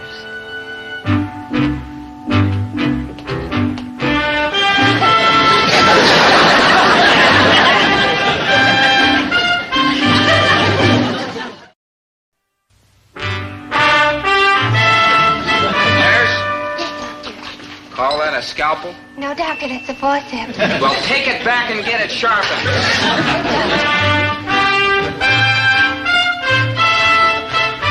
Nurse, Yes, Doctor? get this man into surgery at once. But, Doctor, he just came from surgery. They set his leg. Well, take him back and set the other one. We've got to stop doing things by halves around this place.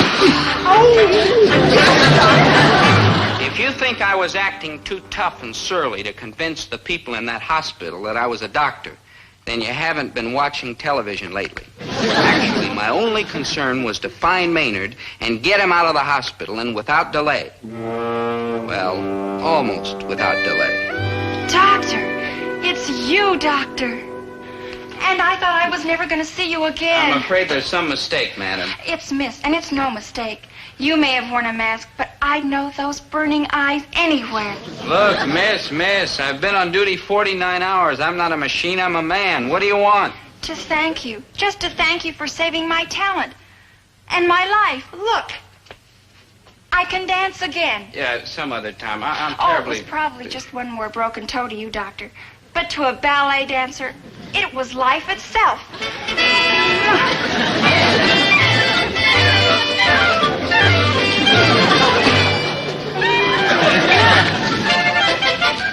Thank you. And keep taking that prescription hourly. Well, back to the old grind. Who is that, doctor? Search me, sir. Well, I know him from somewhere. Check on him, will you? Yes, doctor.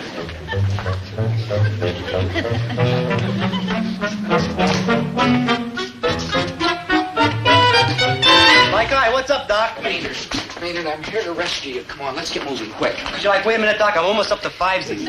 Austin, it's me, Dobie. Oh, you're pulling my foot, Doc. Dobie ain't no brain surgeon. He's just my good buddy. And he's like a little confused, not too bright in the head. Oh, pardon me, Dobe, wherever you are. Okay, I'm not Dobie. Let's just get out of here. Why? Why? Ah, you're wondering, too. We'll talk about it later. They're liable to bust in here any minute. Now, come on. Nope, I'm not leaving here till I'm 100% cured, or even better. Examine me. Maynard, look.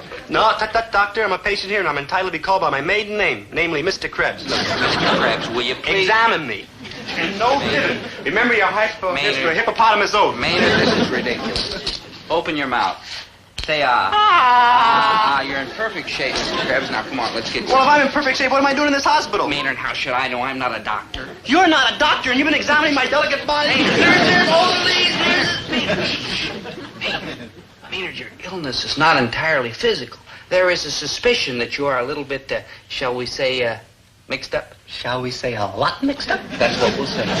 You mean they think I'm mixed up on account I do strange and spooky things? True. What do I do that's strange and spooky? Do I tromp around the hot sun with a stick poking that little white ball? No. That's called golf. Or do I spend my hard-earned loot on fancy shirts and jackets and Italian shoes that'll be out of style by the next year? No. Then how come all them cats who do them strange and spooky things are out there and I'm in here? You got me. I'm confused. You're confused and not too bright in the head? Right. Ooh, you must be my good buddy Dope. Welcome, good buddy Dope. Let's cut out of here. Now he knows. Come on, get in the chair on the double. Right. Quiet, you arouse suspicion. How can we do that? I don't even know what it means.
I'll be right back. Doctor, where is this patient going? Home. Home? Do we want to sign him out? No, we don't. This is an emergency. He's going home for an emergency treatment? Would you mind explaining, Doctor? Nurse, I don't explain things. Do you know who I am? You mean...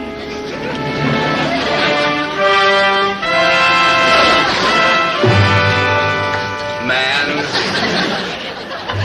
woman, birth, death, infinity. Oh, Doctor, I didn't realize. I'm sorry.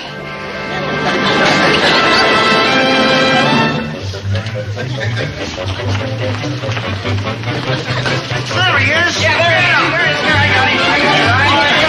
Right out. Yeah, here we go. Hey, wait a minute. Where you going? What in blazes is going on here? This is highly irregular, Doctor. And don't I know you? Aren't you a Harvard Medical 41? No, he's Dobie Gillis, and he'll be 22 in April. He was 52 on Wednesday. Thanks, Maynard. Come on. You've been a big help. What are friends for? If I ever had any doubts about this so-called student, which I didn't, this settles the matter for good. Krebs, you're not the caliber of student we want in this university. You're through. Turn in your beanie. Now, just a minute. Just a darn minute. Dean Magruder, you can't do this to Maynard. I know he's acted a little strange, but there must be a good reason. Can you think of one, Gillis? No. Neither can I. How come nobody asked me? You're all the time belting me with rubber hammers and shooting electricity in my skull, but you never once asked me what I was doing out there on that ledge. Didn't you ask him, Doctor? Didn't you? All right, Krebs, what were you doing on that ledge? What ledge? Maynard, concentrate. The man was going to jump, and then you got out and said you'd jump with him. Why'd you do it? On account of my cousin Ramsey. Now, see here, Gillis, you're only making matters worse for your friend here. Let me try, sir. Who was Cousin Ramsey?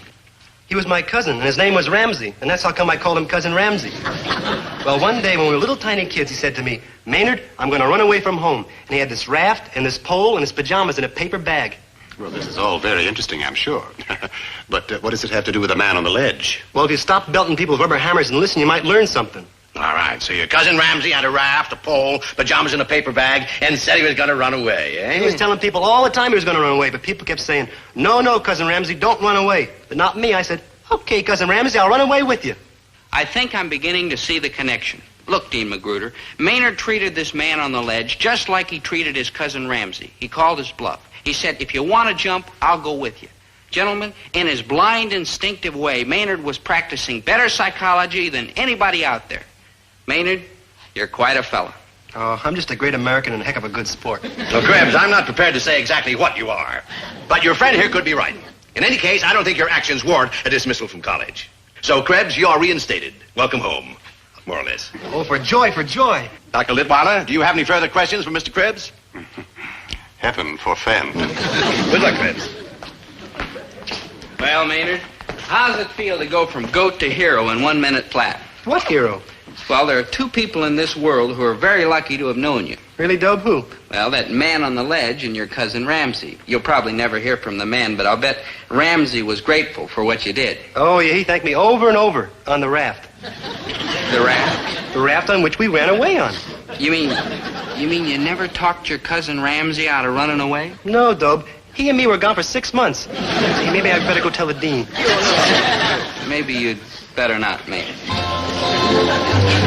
Girls, I'm going off duty now, and I thought perhaps we could,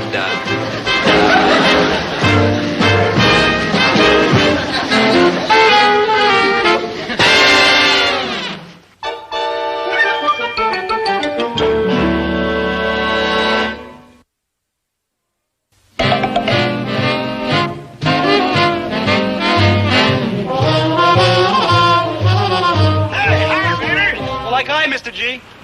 Oh, boy, what a crazy bison lodge meeting I just came from. We're all standing around the snooker table. Hey, there's no fish in this part of the river. Yeah, I know it.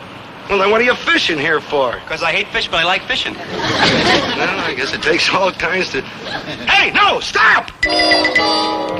Mr. G, that's the guy who was going to jump off the building. I think he's in a rut.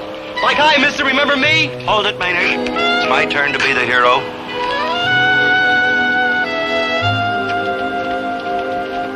Oh, hello there. How are you today, sir? Terrible. Oh, I see your girl dumped you again, huh? Oh, no, I don't care about her anymore. I got me a new girl. Oh, that's good. Yeah, now she dumped me. Farewell, cruel world. Don't try to stop me. Who's trying to stop you? What's this, Maynard? I think it's a great idea. In fact, I think it's such a great idea, I'm going with you. What? Oh, absolutely. Here, hold my hand. I'll count. Are you sure you want to go? Certainly. 1 for the money. Well, all right, as long as you know what you're doing. 2 for the show. 3 to get ready, and 4 to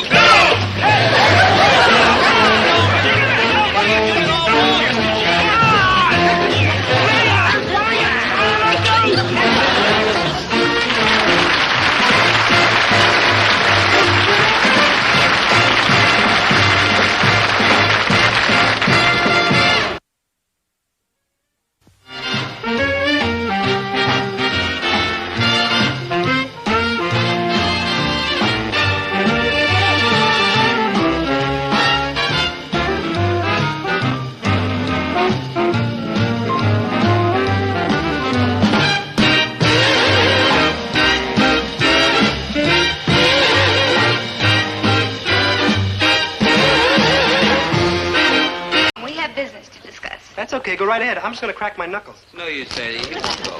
Very well, let's proceed. Have you got it? Right here in the briefcase. Good, let me see it. One moment. Thalia, I want you to know that I love you more than life itself. I worship and adore you. You fill my days and haunt my nights. That's fine. I love you too. Let's get on with it. Yeah, let's get on with it. On with what? You say you love me, and yet you ask me to bring a statement of net worth before you let me propose.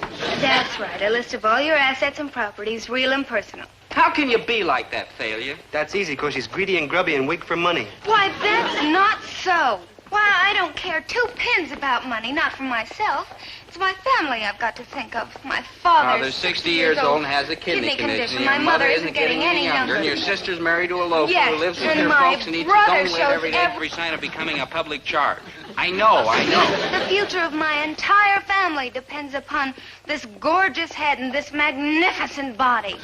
Oh, sure. I'd marry you, penniless and stupid as you are. I'll buy that. But how can I do it to my family? Doesn't love count for anything? Oh, love doesn't butter any parsnips.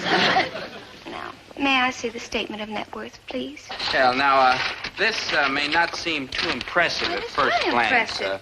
1 bicycle front wheel missing, 1 loving cup for taking 2nd prize in canoe paddling championships.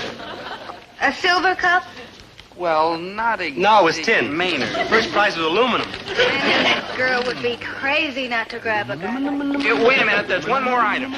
Aluminium. GI insurance. $10,000, and you are the beneficiary. Well, what good is that? $10,000 means nothing to you? But you're alive. This policy isn't worth a penny unless you're dead. Which kind of gives me an idea. No, I was just thinking out loud. Thalia, this is the last time I'm going to say this to you. I love you. I've always loved you. I always will. I'll do everything I can to make you happy. If that isn't enough, well, I guess I'm out of luck. Please make up your mind soon. Goodbye, Thalia. Well, where are you going? I've got a chemistry lecture. Cut through the ROTC building. It'll save 5 minutes. They're always marching and drilling. The basement, Dobie, the basement. Oh, all right. Cut through. I go that way all the time. Saves a lot of time.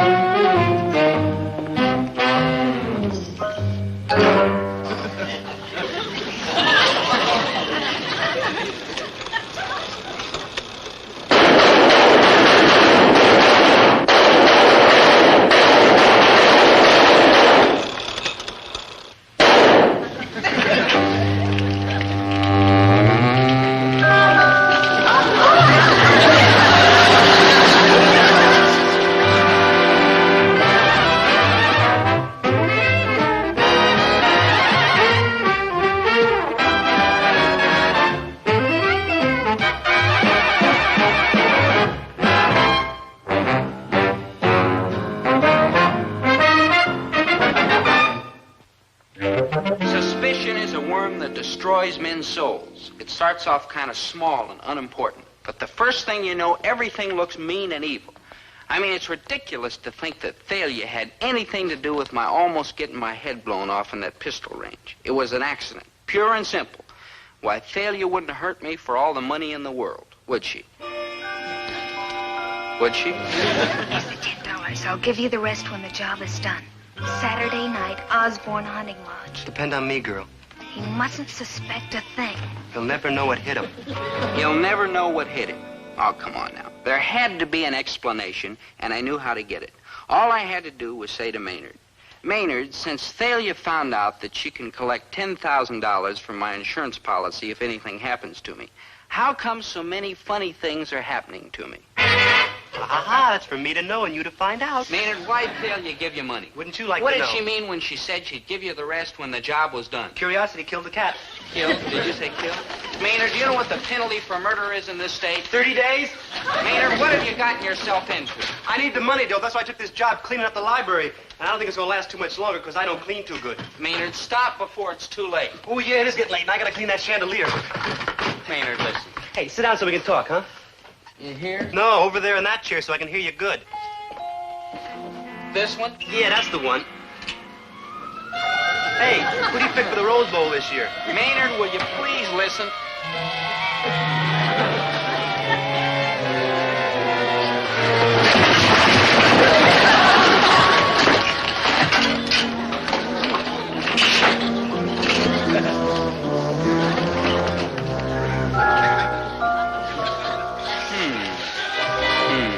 Well, sir, that did it. My girl and my best friend were planning to murder me.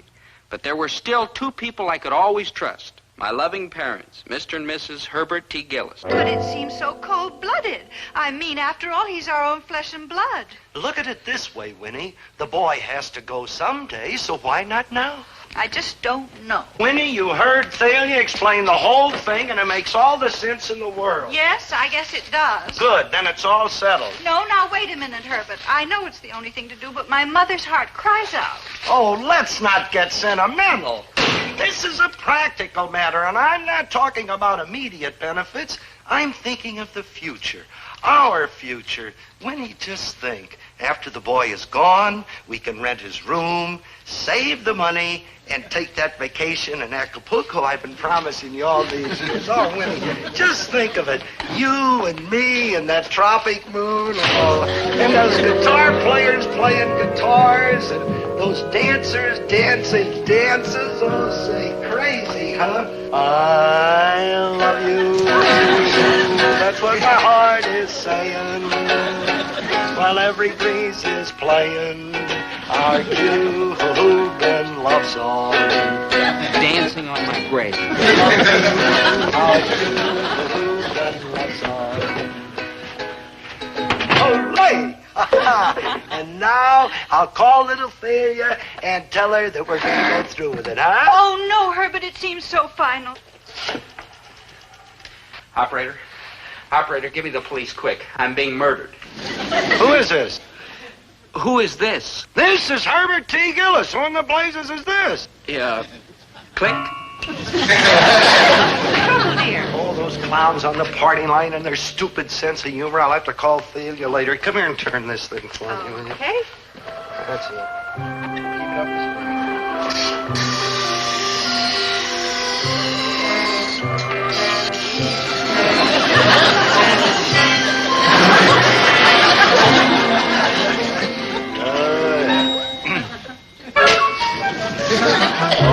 Oh, now we're ready. This'll do just fine.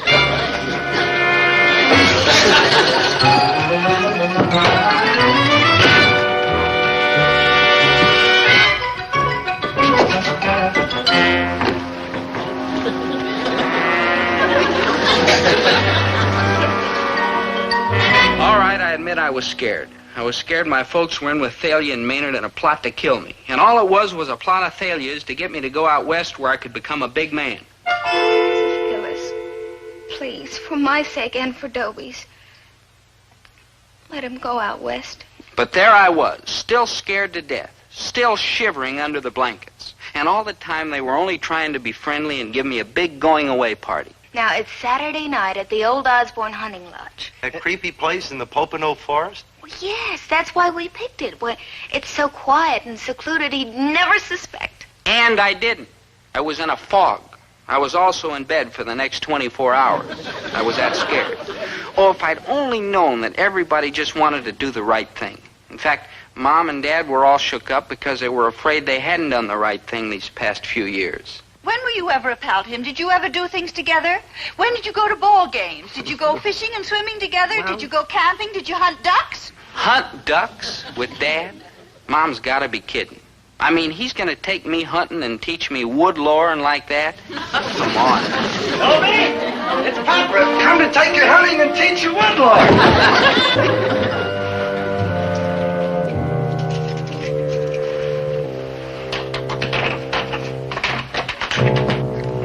Hey, son. Son, come on, boy. Wake up now. Dobiekins, this is your daddykins. We're gonna go boom boom.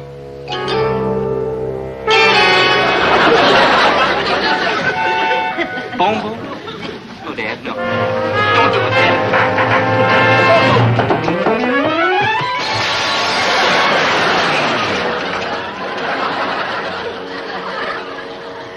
Dobie! Dobie! Come back! Come back! There was only one thing to do. Fly like the wind to the police station. Right. Believe me, when a person's life is in danger, it's a lifesaver to know that he's being protected by a police force that's tough and relentless and devoted to halting crime. When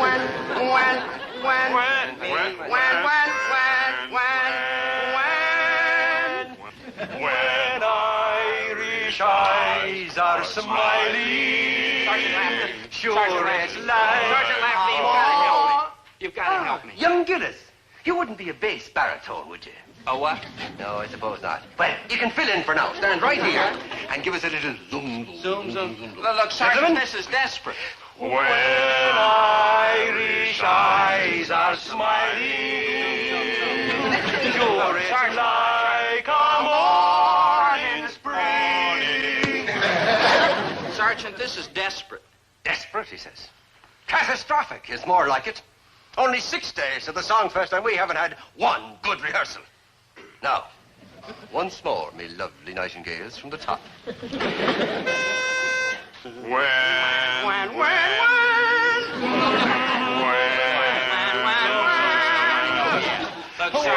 Irish eyes are smiling.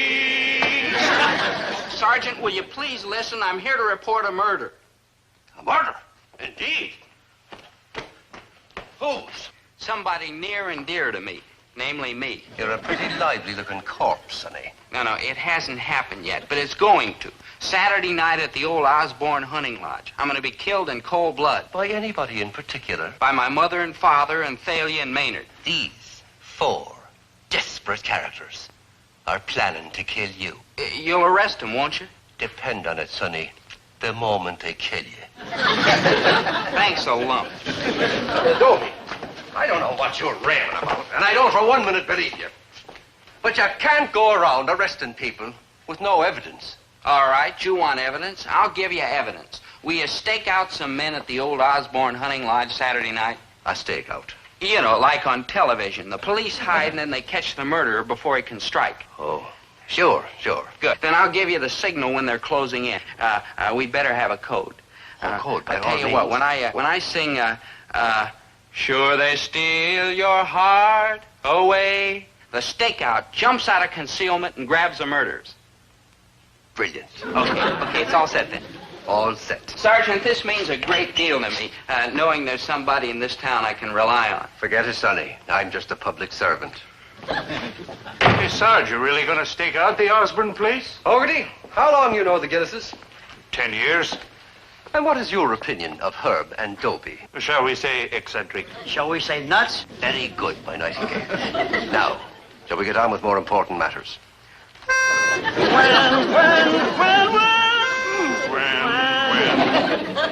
When Irish eyes are smiling, sure it's like a morning.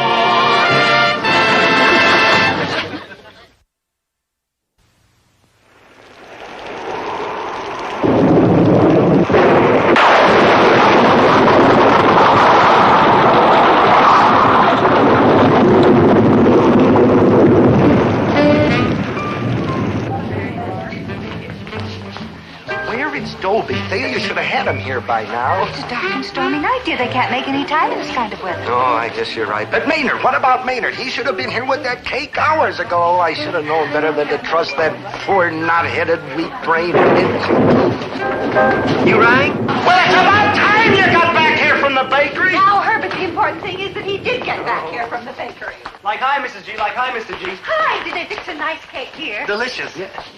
Maynard, you didn't. Yep, I did. You ate the whole cake? Not the candle. Maynard, how could you?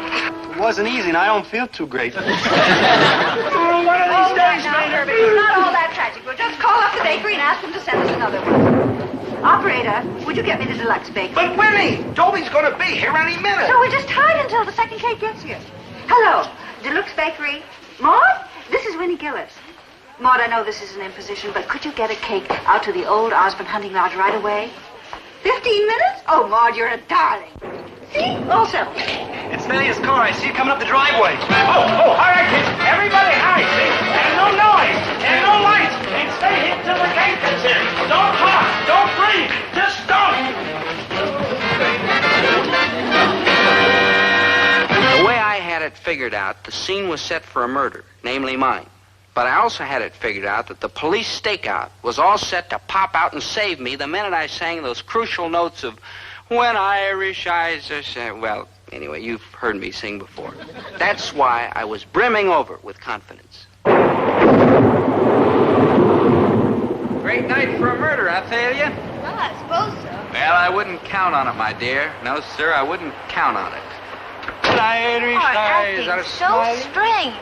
Me? You haven't even asked me why I wanted you to come all the way out here. Aren't you curious? No, Thalia. If you want me out here, it must be for my own good, because I know you'd never do anything except for my own good. Isn't that true, light of my life? Well, yes. So I ask questions. You command, I obey. Come, my dear.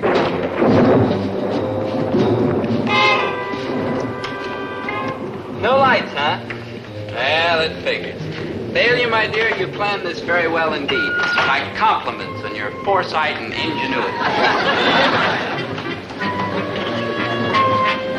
Yes, Thalia, a clever plan, a brilliant plan. Almost a perfect plan. You will notice I said almost. Like every... Thalia, you weren't wearing a fur coat when we came in.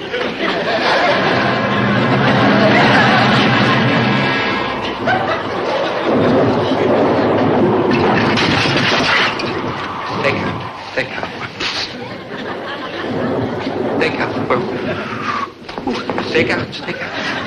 What's the idea? Everybody was supposed to jump out and yell surprise. I'll tell you what's the idea. Big Brain here ate the cake, and now we gotta wait for another one to come from the bakery. And it'll be here in just a few minutes, so let's stay hidden. But it's so dark and creepy in here. All right, I got some candles here. We can use them until I can switch the lights back on. Stay out. Oh, the coat. What was the coat? Oh, Sure they steal your heart away. sure they steal your heart.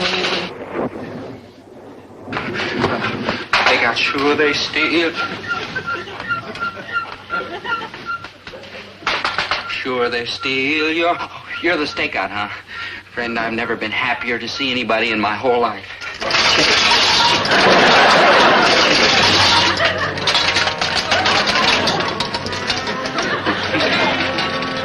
Get moving.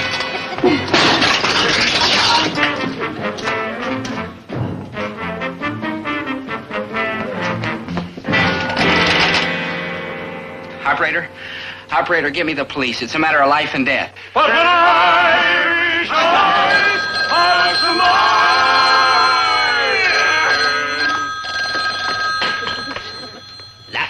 Lafferty, it's me, Dobie Gillis. I think they've killed the stakeout. I can't find him anywhere. Send another one fast. Nobody has killed nobody. Nobody ain't going to kill nobody. Except maybe me, if you keep interrupting this rehearsal. You mean you never sent a stakeout? I'm out here with no protection? That's right, me boy. Look, I'm gonna call the commissioner about this. You mean my father-in-law? You can catch him here later, Dobie. He's our new bass baritone. When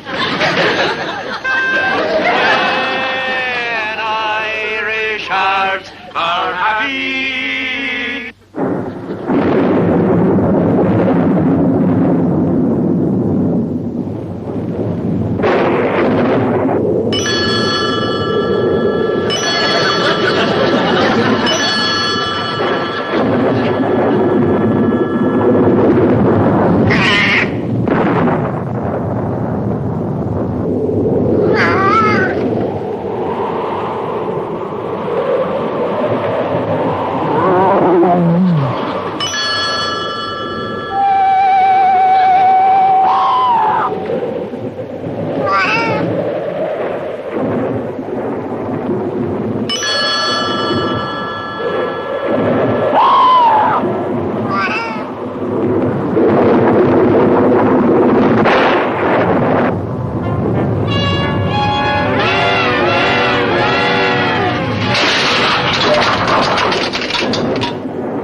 Surprise, dear.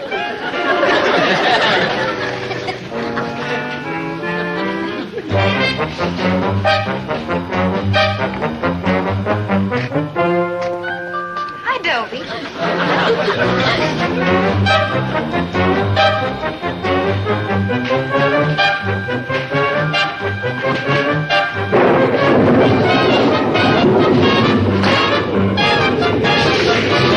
Hello, son.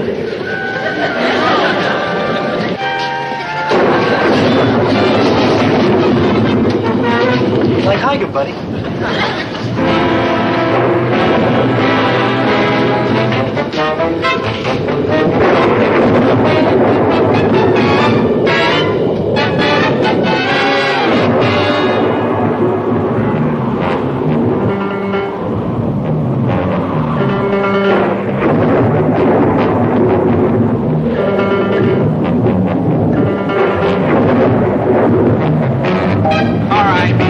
All right, get it over with. I can't stand it anymore.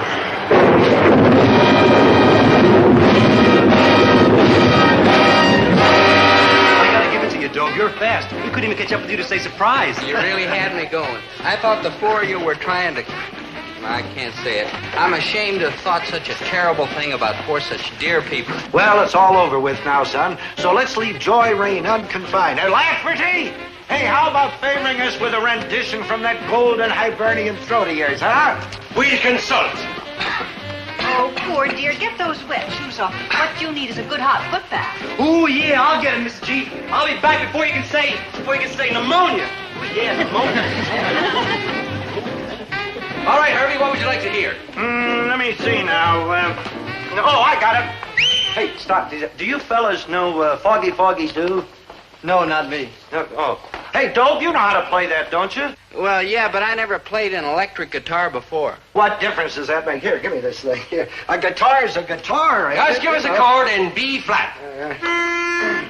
When I was a bachelor, I lived by myself. I worked at the weaver's trade. And the only thing I ever did was wrong was to a fair young maid. I wooed her. And to think that I thought these sweet, wonderful people were trying to murder me.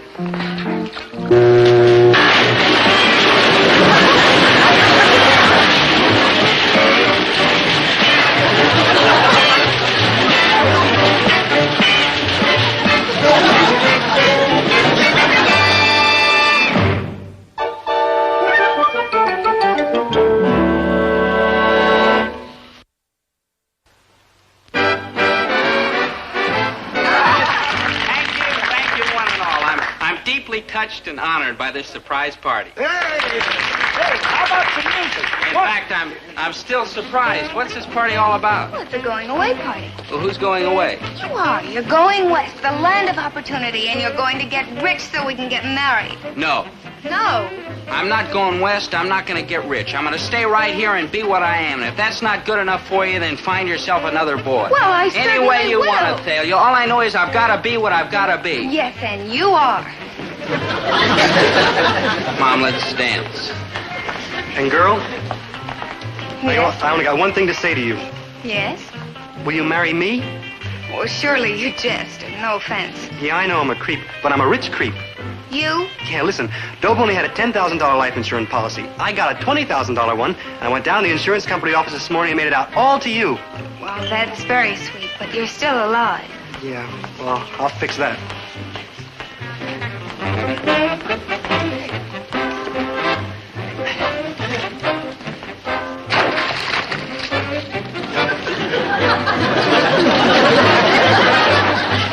Maynard, what is this? A plug? Right. Then the guitar ain't plugged in? Good thinking.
Prevents me, Mr. Wazak, sir, from telling you how that smashing little number used to shake 'em right down to the toes back home in Tennessee.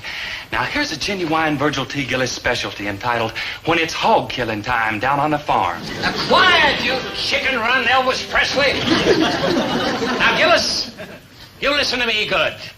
If you want me to get a job for you singing, I'm going to have to change your act completely. Yes, sir.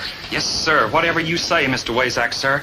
Because I hear tell that when it comes to knowing about this here show business, that you are the tippy top. Can the sweet talk, Gillis, and save it for somebody with a soft, gullible head. Now, the first thing you have to do is to get a girl with good legs, stand alongside of you, and doll up the act. Good legs. Next thing you have to do is get rid of that little Abner suit and burn it and get some slick-looking costumes. Slick-looking costumes.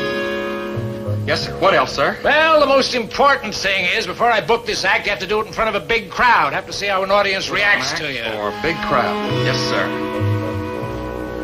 Take a lot of dough, Gillis. Where do you plan to get it? Well, I just happen to have an uncle living in this town. My Uncle Herbie. Uncle Herbie. Mm-hmm. Gillis, you don't mean to say that your uncle is Herbert T. Gillis? Yeah, that's him. Nice fella. Miserable fellow. Only last year he was elected citizen, most likely to hang on to his last dime. Only he hasn't got a dime. I got $300. Look, 300 beautiful simoleons is my GI insurance dividend. Don't forget you promised me a new coat. And don't forget you promised me a new tennis racket. And don't forget you promised me a shot in the ear. And that is the only promise I intend to keep. Oh, thank you, sir. You're all heart. Look, this is my check from my GI insurance, paid for with my hard-earned dough. Now, who do you think it's going to get spent on? I don't really care where it goes, dear, just so long as you spend it before it happens. Before what happens? Before somebody walks in here and slickers you out of it. You gotta be kidding. Nobody slickers Herbert T. Gillis out of nothing. Forgive me for mentioning it, dear, but what about that set of tires that salesman sweet-talked you into buying last week? Well, they happen to be a very good bargain, and any man can use an extra set of tires. Airplane tires? Never mind. What I am telling you is that nobody but me is getting their cotton-picking hands on my $300. Did somebody say $300?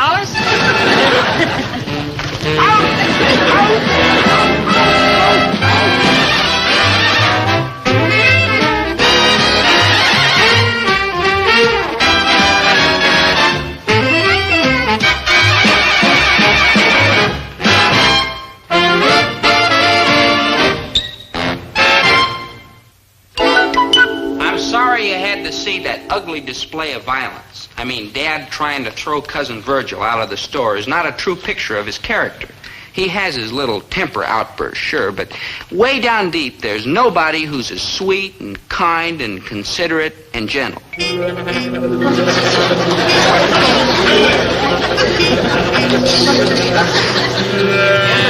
which, you are going out! Uncle Herbie, that was me, Virgil T. Gillis from Chicken Run, Tennessee. Herbert, stop that! Why, that's Virgil, Cousin Orville's boy. Cousin Orville's boy. Oh, Hey, sakes alive, you sure are a strong one, Uncle Herbie. No wonder they called you the Tarzan of the Gillises.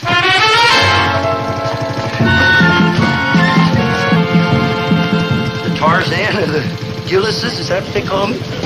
Well, only some of the kinfolk call you that, Uncle Herbie. The rest of us call you the Body Beautiful. Well, so long, Uncle Tarzan. Uncle Herbie. Well, you know, I do try to keep the body in good shape, and where do you think you're going, boy? Oh, no. As long as you're in town, kinfolk and all that, you know, you're staying right here. Oh, no, Herbert. It's out of the question for him to stay with us. No offense, Virgil, but we simply have no place to put you. Are you speaking to me, miss? Oh, this is your Aunt Winnie. Aunt Winnie? Why, you're pulling my leg, Uncle Herbie. This here's some pretty little high school girl that come in here for a lollipop or a ribbon for her hair. Virgil, I wonder which room you'll be more comfortable in. The big bedroom or Dobie's room? Oh, now, just a darn minute. You can sleep on the couch, dear. Oh, no, I'm not sleeping on any beat-up, falling-apart old couch just because some freeloading relative barges in here and... Ooh, so this is my cousin Dobie. Brother, it sure ain't hard to see where all the good looks in the family went through. He's a handsome dog, ain't he? I bet he got to fight off the gals with an axe handle, ain't you? You know, now that I think of it, I'll be just as comfortable on the couch. I'll go make it up. And I'll go and whip you up a mess of hog jowl and turnip greens, just so you'll feel right at home. Yeah, you get off that thing, and I'll put it in the garage for you. Ooh, all these wonderful things happening to a poor little country boy like me. What a surprise! Now, I'm not going to stand here and brag about my family. Sure, we've got a few bad apples. Who hasn't? But there's one member of the family who's A-OK. My cousin Virgil. I mean, everybody says so. Virgil is a fine, gentlemanly boy. Oh, Virgil is a credit to the name of Gillis. Virgil is a southern fried fink. Maynard, cousin Virgil's a prince of a fellow. That's what they said about Arnold Benedict. Maynard, that's Benedict Arnold, and what have you got against him? Look at all the mean and rotten things he did to poor George Washington at the Battle of Waterloo. Maynard, I'm talking about cousin Virgil. He's mean and sneaky, and if you ever shake hands with him, you better count your fingers quick. Yeah, I don't get this at all. Cousin Virgil liked you as soon as he met you. That's it. Anybody who likes me that fast has got to be a phony. You got a point. I mean, liking me takes a long time, like years. True. My father ain't made it yet. Howdy, stranger. Gillis is the name. no, Virgil T. Gillis. I'm proud to meet you. You already met me. Give me back my hand. His name's Jesse. All right, give it back, you crook. Cough it up. Maynard, that's silly. Cousin Virgil didn't steal your finger. Then how come I only got 5? That's all you're supposed to have. Not in my family. And you needn't bother dragging the river for my body. I shall be in the movies. Nice fella. Yeah. Say, I've been meaning to ask you, Cousin Virgil, now that you're here in town, what are you planning to do? Well, I'm glad you brought that up, Cousin Dobie, because I got a couple of things here that you could maybe help me out with. Oh? You see, I'm planning for a career in music. Music? Yeah, music. Music. You mean like Yesha Heifetz and Lawrence Welk and like that? Oh, you are a sharp one, Cousin Dobie. I am. Extremely clever. The first thing I'm going to need is a place where I can try out my music act in front of an audience. You know, kind of test how they like me. Now, tell me, Cousin Dobie, what's the biggest show that you folks put on in these here parts? Well, there's the annual Bison Lodge Frolic. They draw a real big crowd, and every year Dad's a master of ceremonies.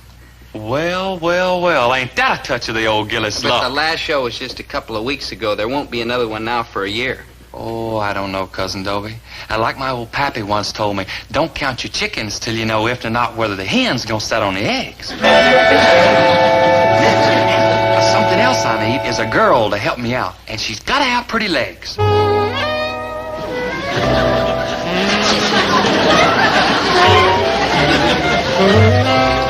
Dobie, my earthquake. Grace, my girl burger. Dobie Dumpton, I'm just dying for a mop before we go to the tennis court. You bet, dollface. Mom, I'm going now. Cousin Dobie? Ain't you gonna introduce your poor Cousin Virgil to the pretty lady? Oh, sure, Cousin Virgil. This is Grace Grimsby. I sure am pleased and honored to meet up with you, ma'am. You are the nicest sight I've seen since the last time I spied the moon coming up over the rabbit hutch at scallion picking time. My, how gallant. Oh, just southern, ma'am. Just southern. Yes, he is. Come, my dear. Girl with good legs. Put on act in front of a big crowd to test audience reaction. Now, if I didn't just go and think myself up a little Jim Dandy of idea. Virgil T. Gillis, with a mind like yours, the South will rise again. I love your eyes, I love your lips. They taste even better than potato chips. But cool it, baby. Quit your goofing, please. Pretty please, pretty please, pretty please. Cool it, baby. If you want a hug and squeeze. Yeah. Coolly do it, baby. Make like a crazy breeze. One more time. I love to swing. I love to bop, bop, bop. But do you have to go and blow your pretty top? No, no, no. Cool it, baby. Hold it fire and count to 10. Cool it, baby. Dig me, chick. I'll tell you when. Coolly do it, baby. Till I see you once again. Once again. Once again.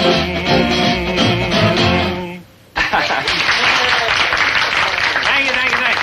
Now, that was for you. Now, you can all do something for me.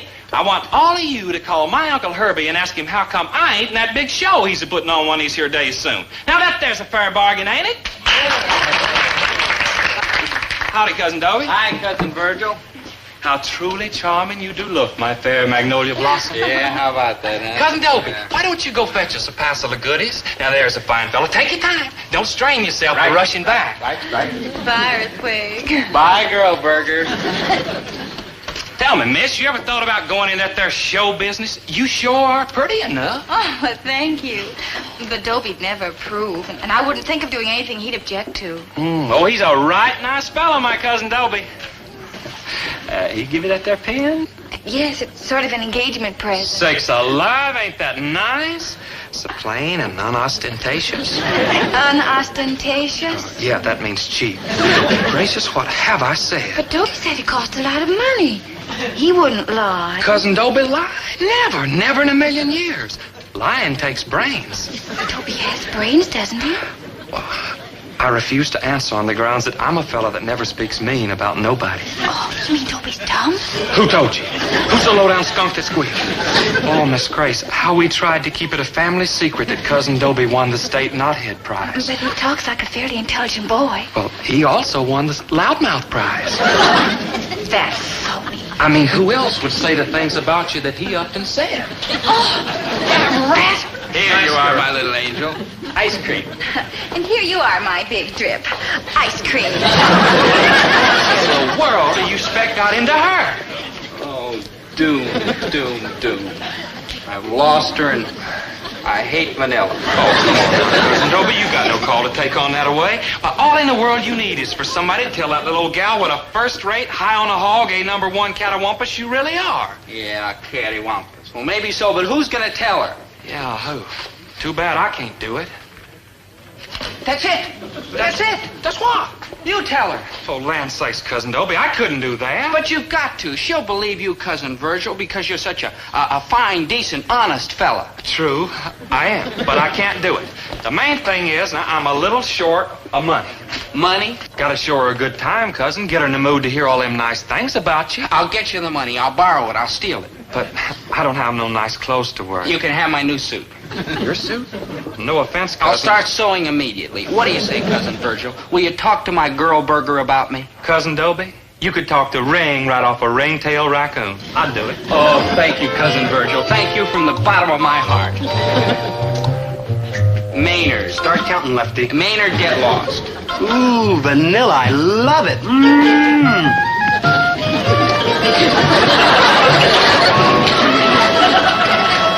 I talked Mom into fixing up my suit to fit Virgil. And I drew out every cent in my savings account, my checking account, my reserve fund, and my special emergency savings. But I was still in trouble. Cousin Virgil couldn't show Grace a big time on $2.37. However, there was a way out. Of course there's a way out. Right through the door. Look, all I want to do is borrow a few dollars. Son, don't look at it as borrowing money. Look at it as destroying character. It's a matter of principle, huh? No, it's a matter of being cheap. Any more questions? See you later, Uncle Herbie. I gotta run a little errand for Cousin Dobie. Wouldn't you know it, just tonight I was hoping to stay home and hear all about your old days in show business. My old days in show business, huh? You know about that? Shucks, Uncle Herbie, back home we kind of think of you as the Ed Sullivan of the Gillis family. Oh, I didn't say that, but I'm glad you did. We're all through talking about them charity benefits that you put on for them hungry little poor kids. You know, I was just talking about that to Aunt Winnie. It sure is a shame you only run them once a year. Yeah, it sure is, ain't it? Uncle Herbie, I want you to promise me that you ain't gonna think of yourself as a dirty, low-down, selfish rat just because you ain't put on a benefit lately for them poor, hungry, starving little nippers. Stop it, Virgil. Stop it. And thank you, boy. For what, pray tell? For showing me what a dirty, selfish rat I am. You left out low down. Yeah, I'm low down, too. But I'm going to put a stop to that. I'm going to put on another benefit for them starving little nippers Saturday.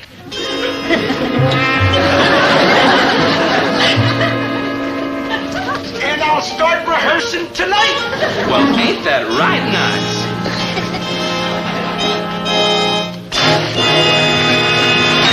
Here's the money, Cousin Virgil, so you can plead my case with Grace. It's not much, but it's the best I can do under the, as you can see, adverse circumstances. Well, I figured it wouldn't be much, Cousin Dope, so I got you a job. What? You're parking cars at the Golden Slipper restaurant. Now, you get 10 minutes off every hour, so all you got to do is just kind of keep feeding me them tips as the night wears on. I wished I could get it all in one lump, but I guess we just have to make do. Yeah. That way I can keep track of how you're doing with Grace. Right. Now, be there every hour on the hour, not before and not after, but right on time. But don't let her see you. Oh, you can count on me. And, Cousin Virgil, I'll never forget you for this. Corn shuckings. Can't do a nice thing for your own family? What's family for? Top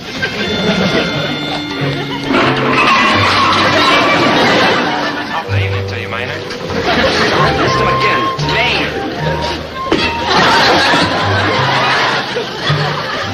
Miss Grace, I do wish you'd give some more thought to going on the stage.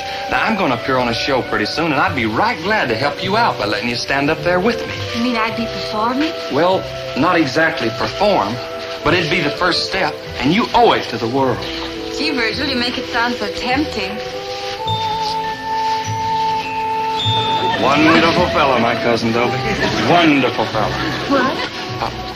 Just trying to convince myself, my little blossom. I say it every hour on the hour.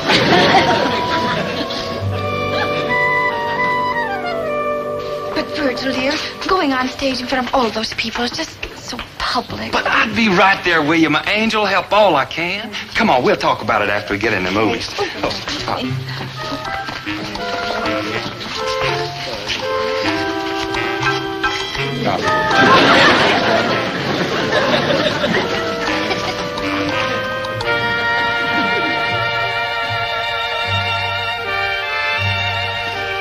Oh, you're a mighty heady draft, sweet thing. Every once in a while, a fella's got to come up for a breath of fresh air.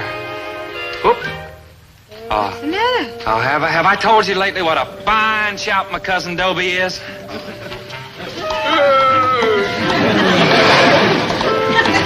we appear at that there bison frolic, all you got to do is just stand there and look for it.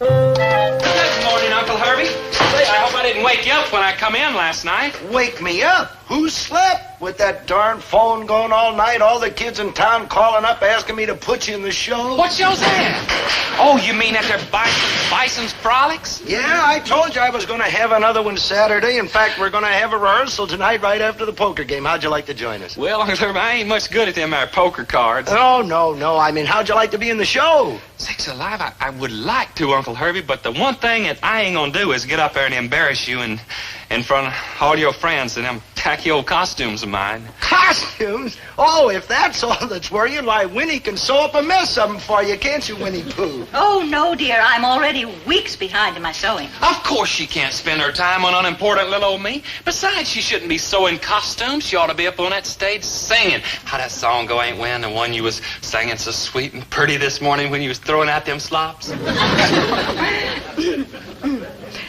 Down in the mead where Robin did play his pipe to the lambkins, poor Margaret doth stay, though the young shepherd lies buried. Beautiful, Aunt Wendy. Oh, Virgil. Yes, Aunt Nightingale. What kind of costumes would you like? I just happen to have a little list right here that you can take a look at if you don't mind. And it's all settled, and you'll do a turn for us Saturday, huh? Yes, sir, it's all settled, except for one thing. What's that? The electric guitar that I ain't gonna let you spend your hard-won $300 insurance money on. $300? Yep, the $300 for the electric guitar. You got this from Herb Gillis? Every penny. Herbert T. Gillis? I hate to tell you this, boy. After all the trouble you've gone through, but $300 isn't enough. A good electric guitar will cost you $200 more. Where will I get that cash? And I can't even talk to Uncle Herbie on account of he's busy over at the lodge hall playing poker for money. And I just answered my own question. 52. Here's the day. You mean I'm the dealer, man? Oh, for joy, what fun. Now, listen, you gentlemen all got to promise not to go too easy on me just because I don't know much about these here, excuse me, a little piece of leftover hay there from the farm. Just because I don't know much about these here poker cards. Now, listen, the only game I know is one we call Tennessee Russian Roulette. Oh, come now. We're grown men. We don't go for those Well, kids. now, listen, y'all, I know y'all are a bunch of big sports and all that, but why don't you just kind of humor a poor old country boy, huh? I'll explain it as we go along. Now, first off, listen. First off, everybody puts in $5. Thanks, heaps of it. I mean, for you out of my pocket. Where in this whole wide world over would a fella ever find a more kindly, generous Uncle Ned? You couldn't. You searched it over and you couldn't beat that. That was great. Now, listen. Yeah, but... Oh, heck, I ain't getting on them pretty pictures.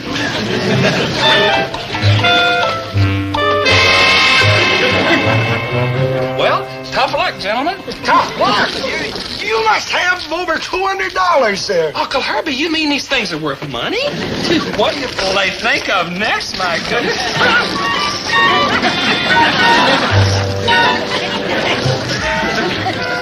Thank you, gentlemen. Thank you. I enjoyed it very much. Thank you.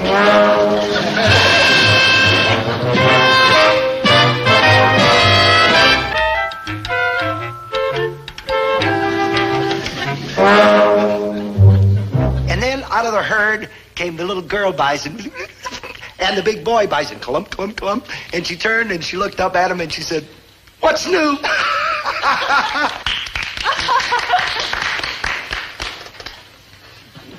And now for the pièce de résistance, that's French, means big deal, of the evening, that song station from the South, My nephew, and I want to hear it real big for him now, Virgil T. Gillis.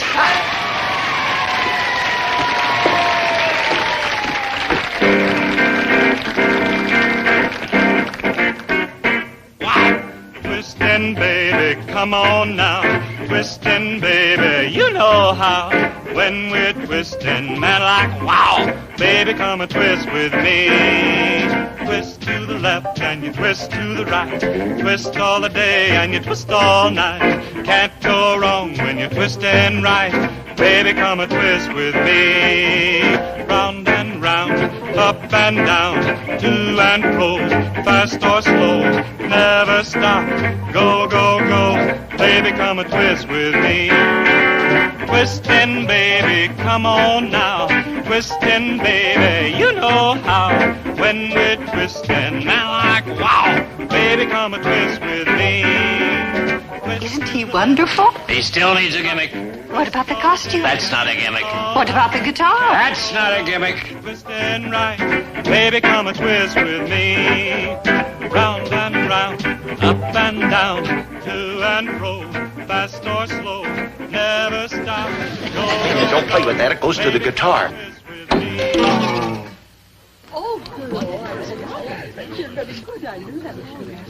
Maynard, what are you trying to do? Blouse up his ass? Good thinking. Here, give me that thing. Maynard! Maynard! Get down!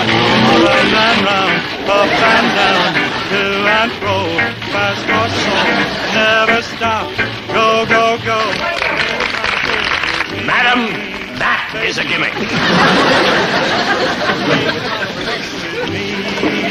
Baby, come with me.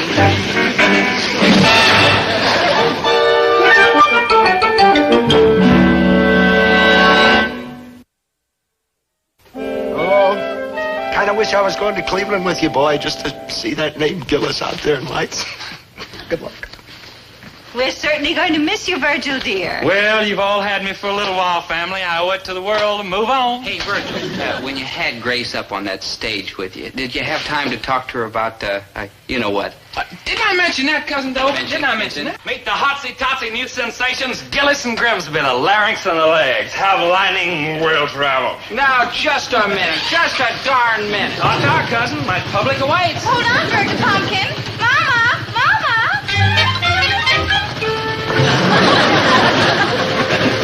Oh, well, you can't win them all.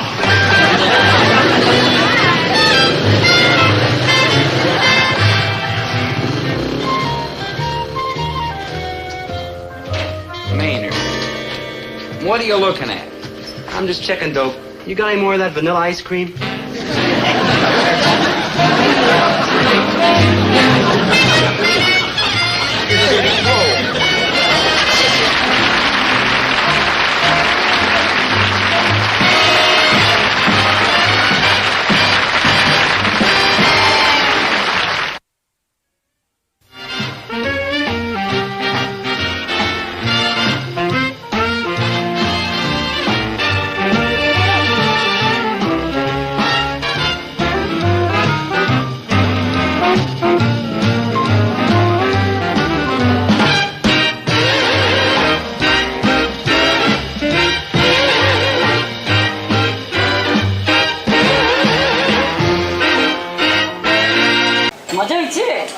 অসাধারণ হয়েছে। এই এ মেয়ে কি করে? ওই তুই ওরে দেখ চমকাই উঠছিস কেলা? ওর নাম লাইলি আর আজকে সব ওই রান্না করছে। কি? হ্যাঁ আম্মা জান, আমার পোলা কথা কইছিলাম না? ইস, এরকম জঘন্য রান্না আমি জিন্দেগি দেখাই নাই।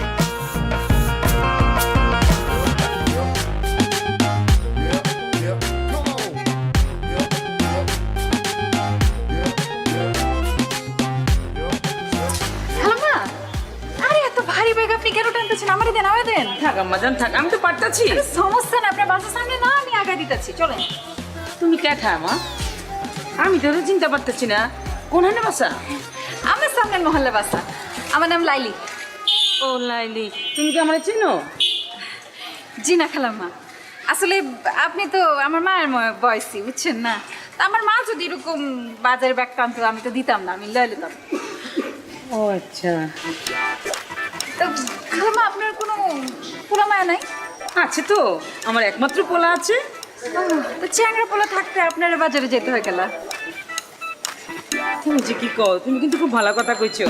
আমি আসলে বাসায় দিকে তো মাঝে মাঝে নিজে হাট বাজার করি। তা আম্মাজান তুমি কেমনে জানলা আমার পোলা চ্যাংড়া? ও আপনার বয়স দেখে আন্দাজ করছি আর কি, আপনার পোলা চ্যাংড়াই হবো। এইটা আপনার বাচ্চা? হ্যাঁ, এই যে আইসা পড়ছে, আমার বাসায় আইসা পড়ছে। চাও তুমি এত কষ্ট করছো, একটু চা পানি খিলাও। না না আজকে না, খালাম্মা আরেকদিন আসুন। আচ্ছা। আপনি নিশ্চয়ই কষ্ট পাইছেন তাই না? কষ্ট পাইলে মানে আপনি কইছেন আমারে, আমি যদি না যাই তাহলে তো খারাপ দেখেন। তো আজকেই যাই তাহলে। চলো। আচ্ছা বাজান।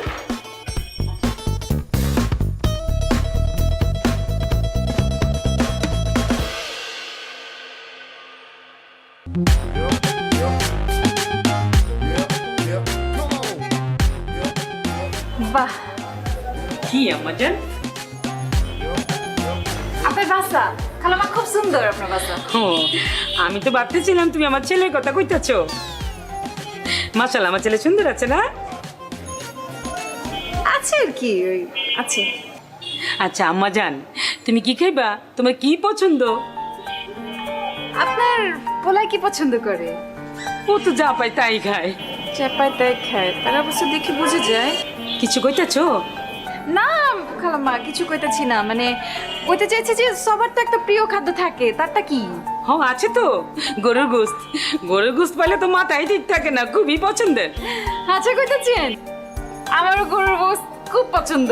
ঠিক আছে আম্মাজান, তুমি বসো, গরুর গোশতে রান্না করবো, দুপুরে সাথে মিলে একসাথে খামু।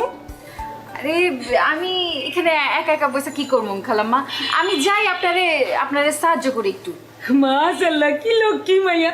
আসো আসো।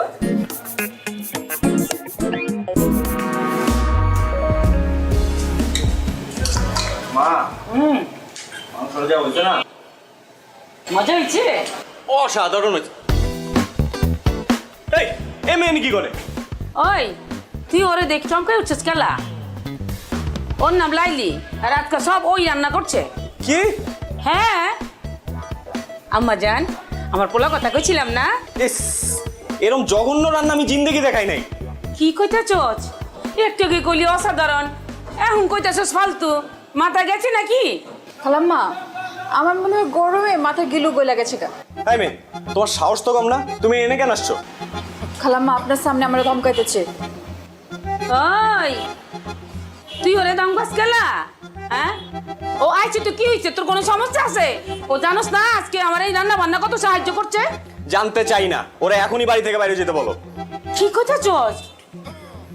এত কিছু কষ্ট করে রান্না করে মাইটা না খাইয়ে চলে যাবো? ও যদি এখান থেকে না যায় আমি বাইরে যাবো এখন। খালাম্মা, তোর মাথা নষ্ট হয়ে গেছে গা। আমি বরং আজকে যাই, আপনার থাকেন খান, আমি আরেকদিন এসে খামুনি। আম্মাজান, তুই এটা কি করলি? মা এটা খালি মুখে বিতে দিলি? তুমি ওরে চিনো না আম্মা, খুব ডেঞ্জারাস। আমার চিনার দরকার নেই, তুই বেশি করে খা। তোর খামুই না।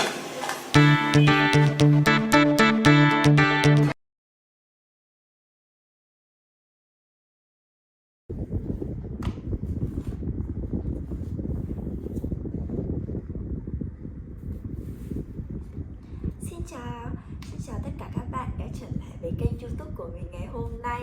Và hôm nay mình sẽ hướng dẫn cho các bạn tô màu một bức tranh hình chiếc con quay. Và đây là một món đồ chơi hình con quay nha. Và bức tranh của mình thì có hai hình con quay, và trên này thì đã được tô màu sẵn và dưới này thì chưa được tô màu. Thì mình sẽ tô màu bức tranh dưới này theo cái hình bên trên này nha. Và để tô màu được bức tranh thì tất nhiên rồi mình cần phải có ở đây là một hộp màu. Và mình đã chuẩn bị ở đây là một hộp màu gồm 24 màu rồi. Và mình sẽ không để các bạn đợi lâu thì mình sẽ tô bức tranh này ngay bây giờ nha. Và đầu tiên thì mình sẽ lấy màu xanh lá cây để tô bức tranh này trước.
chị về chị không có ý thức mà chị thấy tin nhắn của em chị không nhắn à? Hả? Muộn cái gì trong khi chị nhắn được cho thằng Cảnh là chị về rồi, còn tin nhắn của em thì chị không dép. Hả? Thế chị nhắn được gì kiểu gì cho thằng Cảnh mà là nó biết chị là về rồi? Hả?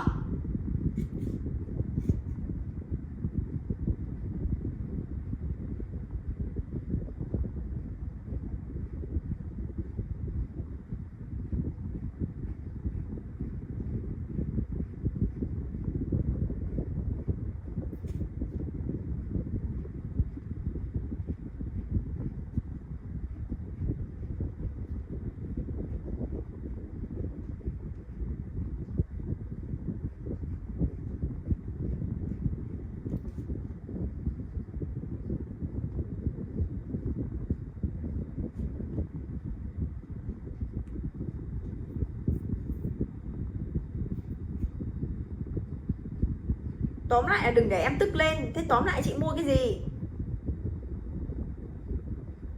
Tóm lại là mua máy nào và mang lên kiểu gì?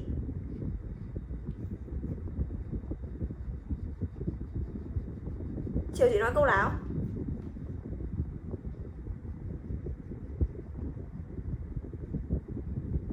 Chị bảo là bây giờ thế chị không bảo là bạn nào của chị để mang máy của chị lên.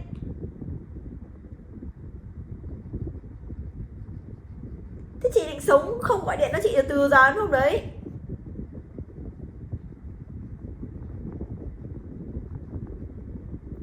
Mai em có bạn lên này.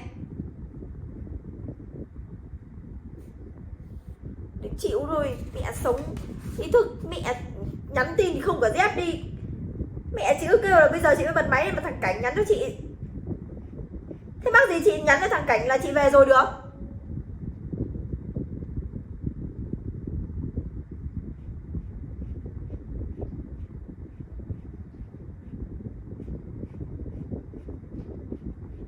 Đấy, máy như thế rồi thì mua lấy làm đi mà lấy tiền mà giả máy.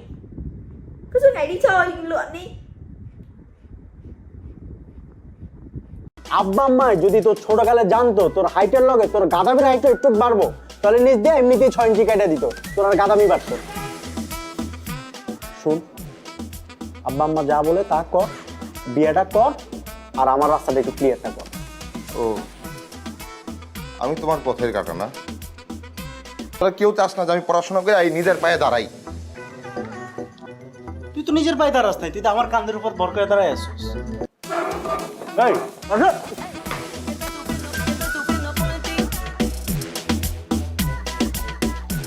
বড় এই কি তোরা সকালবেলা এরকম কাঁদতেছিস কেন আব্বাও কাঁদতেছে আম্মাও কাঁদতেছে কিছু আম্মা কি সকালবেলা কি সিরিয়াল দেখা শুরু করছে তাহলে কিছু চুরি হয়েছে বাসায় কেউ মারা গেছে কেউ কি মরার আগে হসপিটালে অ্যাডমিট হয়েছে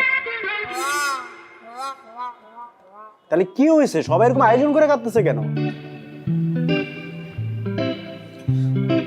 বাবা মা বলতেছে আমার নাকি পড়াশোনার দরকার নাই ধান থাকলে নাকি ধানের মাঝে চিটাও থাকে আমি নাকি চিটা হ্যাঁ তোর তো ঠিকই বলছে আর তুই কখনো দেখছো আব্বা আম্মা পোলাবের সাথে মিথ্যা কথা বলে ভাই কি ওই কথা কইছে কইছে আমার 1 মাসের মধ্যে বিয়ে করা লাগবে বিয়ে করা 9 মাসের মধ্যে বাচ্চা পয়দা দেওয়া লাগবে মাত্র 9 মাস টাইম দিছে তুই তো নির্ঘাত ফেল করবি মানে তোর যে পড়াশোনার কন্ডিশন তুই 9 মাসের সাথে তোর আরো মিনিমাম 4 মাস টাইম দেওয়া লাগবে তারপর যদি 12 আচ্ছা দোকানদাররা অবশ্য নতুন যারা বিয়ে করে তাকে চেয়ার দিকে তাকায় থাকে 2 পয়সা ইনকামের জন্য তোর দিয়ে সেটাও হবে না তুই চিন্তা বাদ হ্যাঁ বল তুইও কি আমি আগে সন্দেহ করছিলাম তুই আমার মায়ের পেটের ভাই না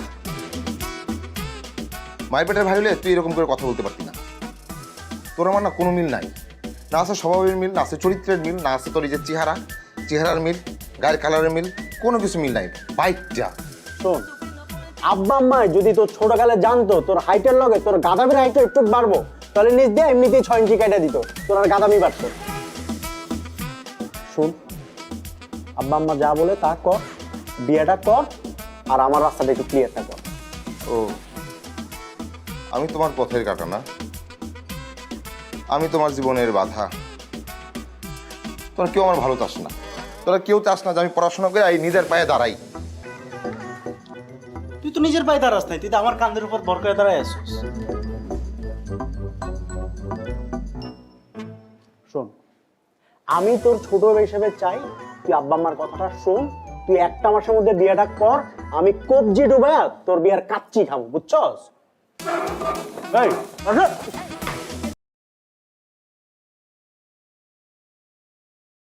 Nha. Ok, bye bye.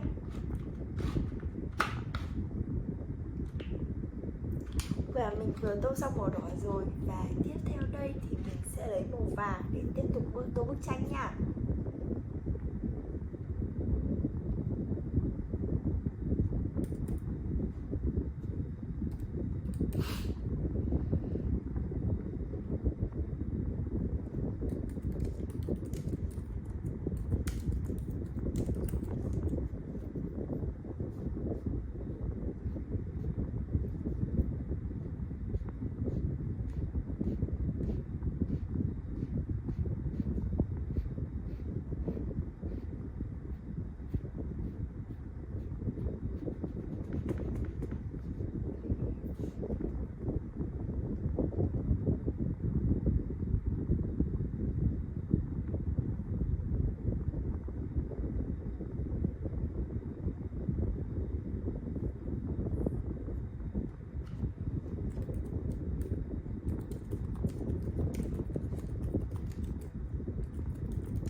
Làm không thừa đâu, một ngày chỉ kiếm thêm cũng được.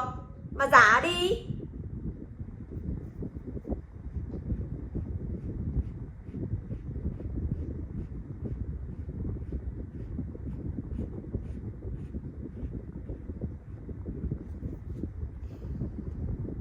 Lấy con cái Max 64GB gì?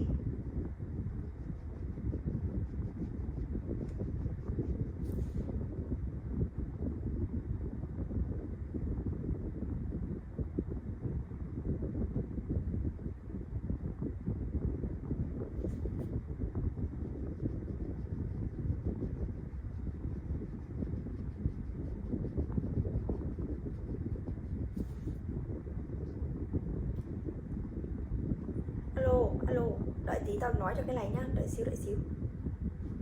Ok, và mình đã dùng xong màu xanh để tô bức tranh rồi. Và tiếp theo thì mình sẽ dùng màu đỏ để tô tiếp tục bức tranh nha. Mình sẽ cất màu xanh đi và lấy màu đỏ.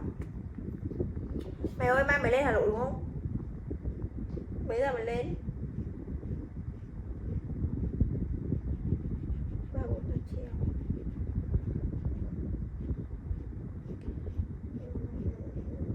Tao nhờ mày cầm hộ tao điện thoại lên nhá. Tao hứa là sẽ không phải điện thoại ăn cắp đâu. Tao chưa. Con chị tao mất điện thoại. Tao mua của cái anh Ngọc Đại ở dưới Cẩm Lý. Mà tao chưa lên. Thứ tư tao mới lên ý. Thì nó mất điện thoại rồi. Tức lắm, tao đang đi lên đầu vừa chửi nó xong. Thế nhá. Thì tao nhờ mày cầm lên của tao. Ở trọ tao luôn ấy. Đó là của tao mà. Thì mày cứ cầm lên đầu ngõ, nó không phải đi vào đâu. Thôi để tao lấy cho tao kiểm tra máy xong rồi tao đưa cho mày sau.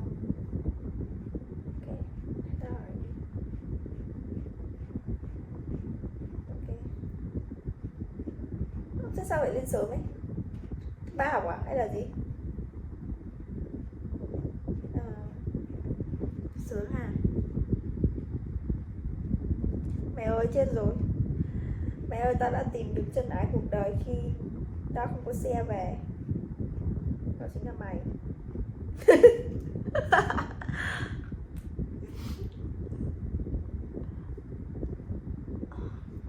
Mẹ ơi, buồn lạnh.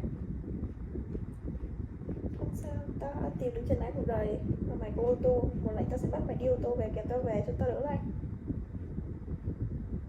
Mày có biết lái thật không vậy? Tao cứ sợ ấy, hôm nọ mày lái xe máy nha, tao ngồi đằng sau nhiều lúc tao cũng sợ là mày sẽ ngã. Nên là lúc nào mày đi nhanh ấy, tao cũng sợ ấy. Mày ơi, nhiều người bằng thi cũng có ok đâu.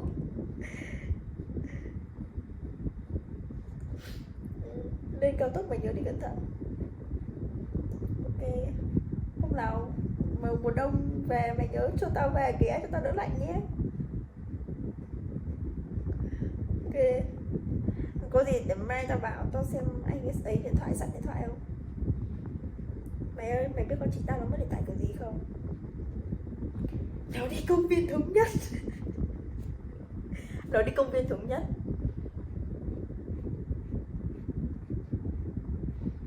Kiểu là nó ngồi ở cái ghế đá. Thế xong nó cầm máy ảnh, nó đi xuống cái hồ đấy cách đúng một bước chân. Thì nó để điện thoại ở chỗ ghế đá đấy với cả một thằng nữa, thằng bạn nó á. Nên hai đứa xuống cách hồ, cách một cái bước chân đấy xuống hồ để chụp ảnh. Xong quay lên chắc được 3 phút thì mất cái điện thoại luôn. Thằng kia còn mất con iPhone 11, con chị tao may mất iPhone 8. Cả hai đứa đều mất. Cả hai đứa đều để. Thôi, tao khóa máy của chị tao rồi nhưng tao nghĩ là nó sẽ phá thôi, tại con chị tao máy cũng ấy.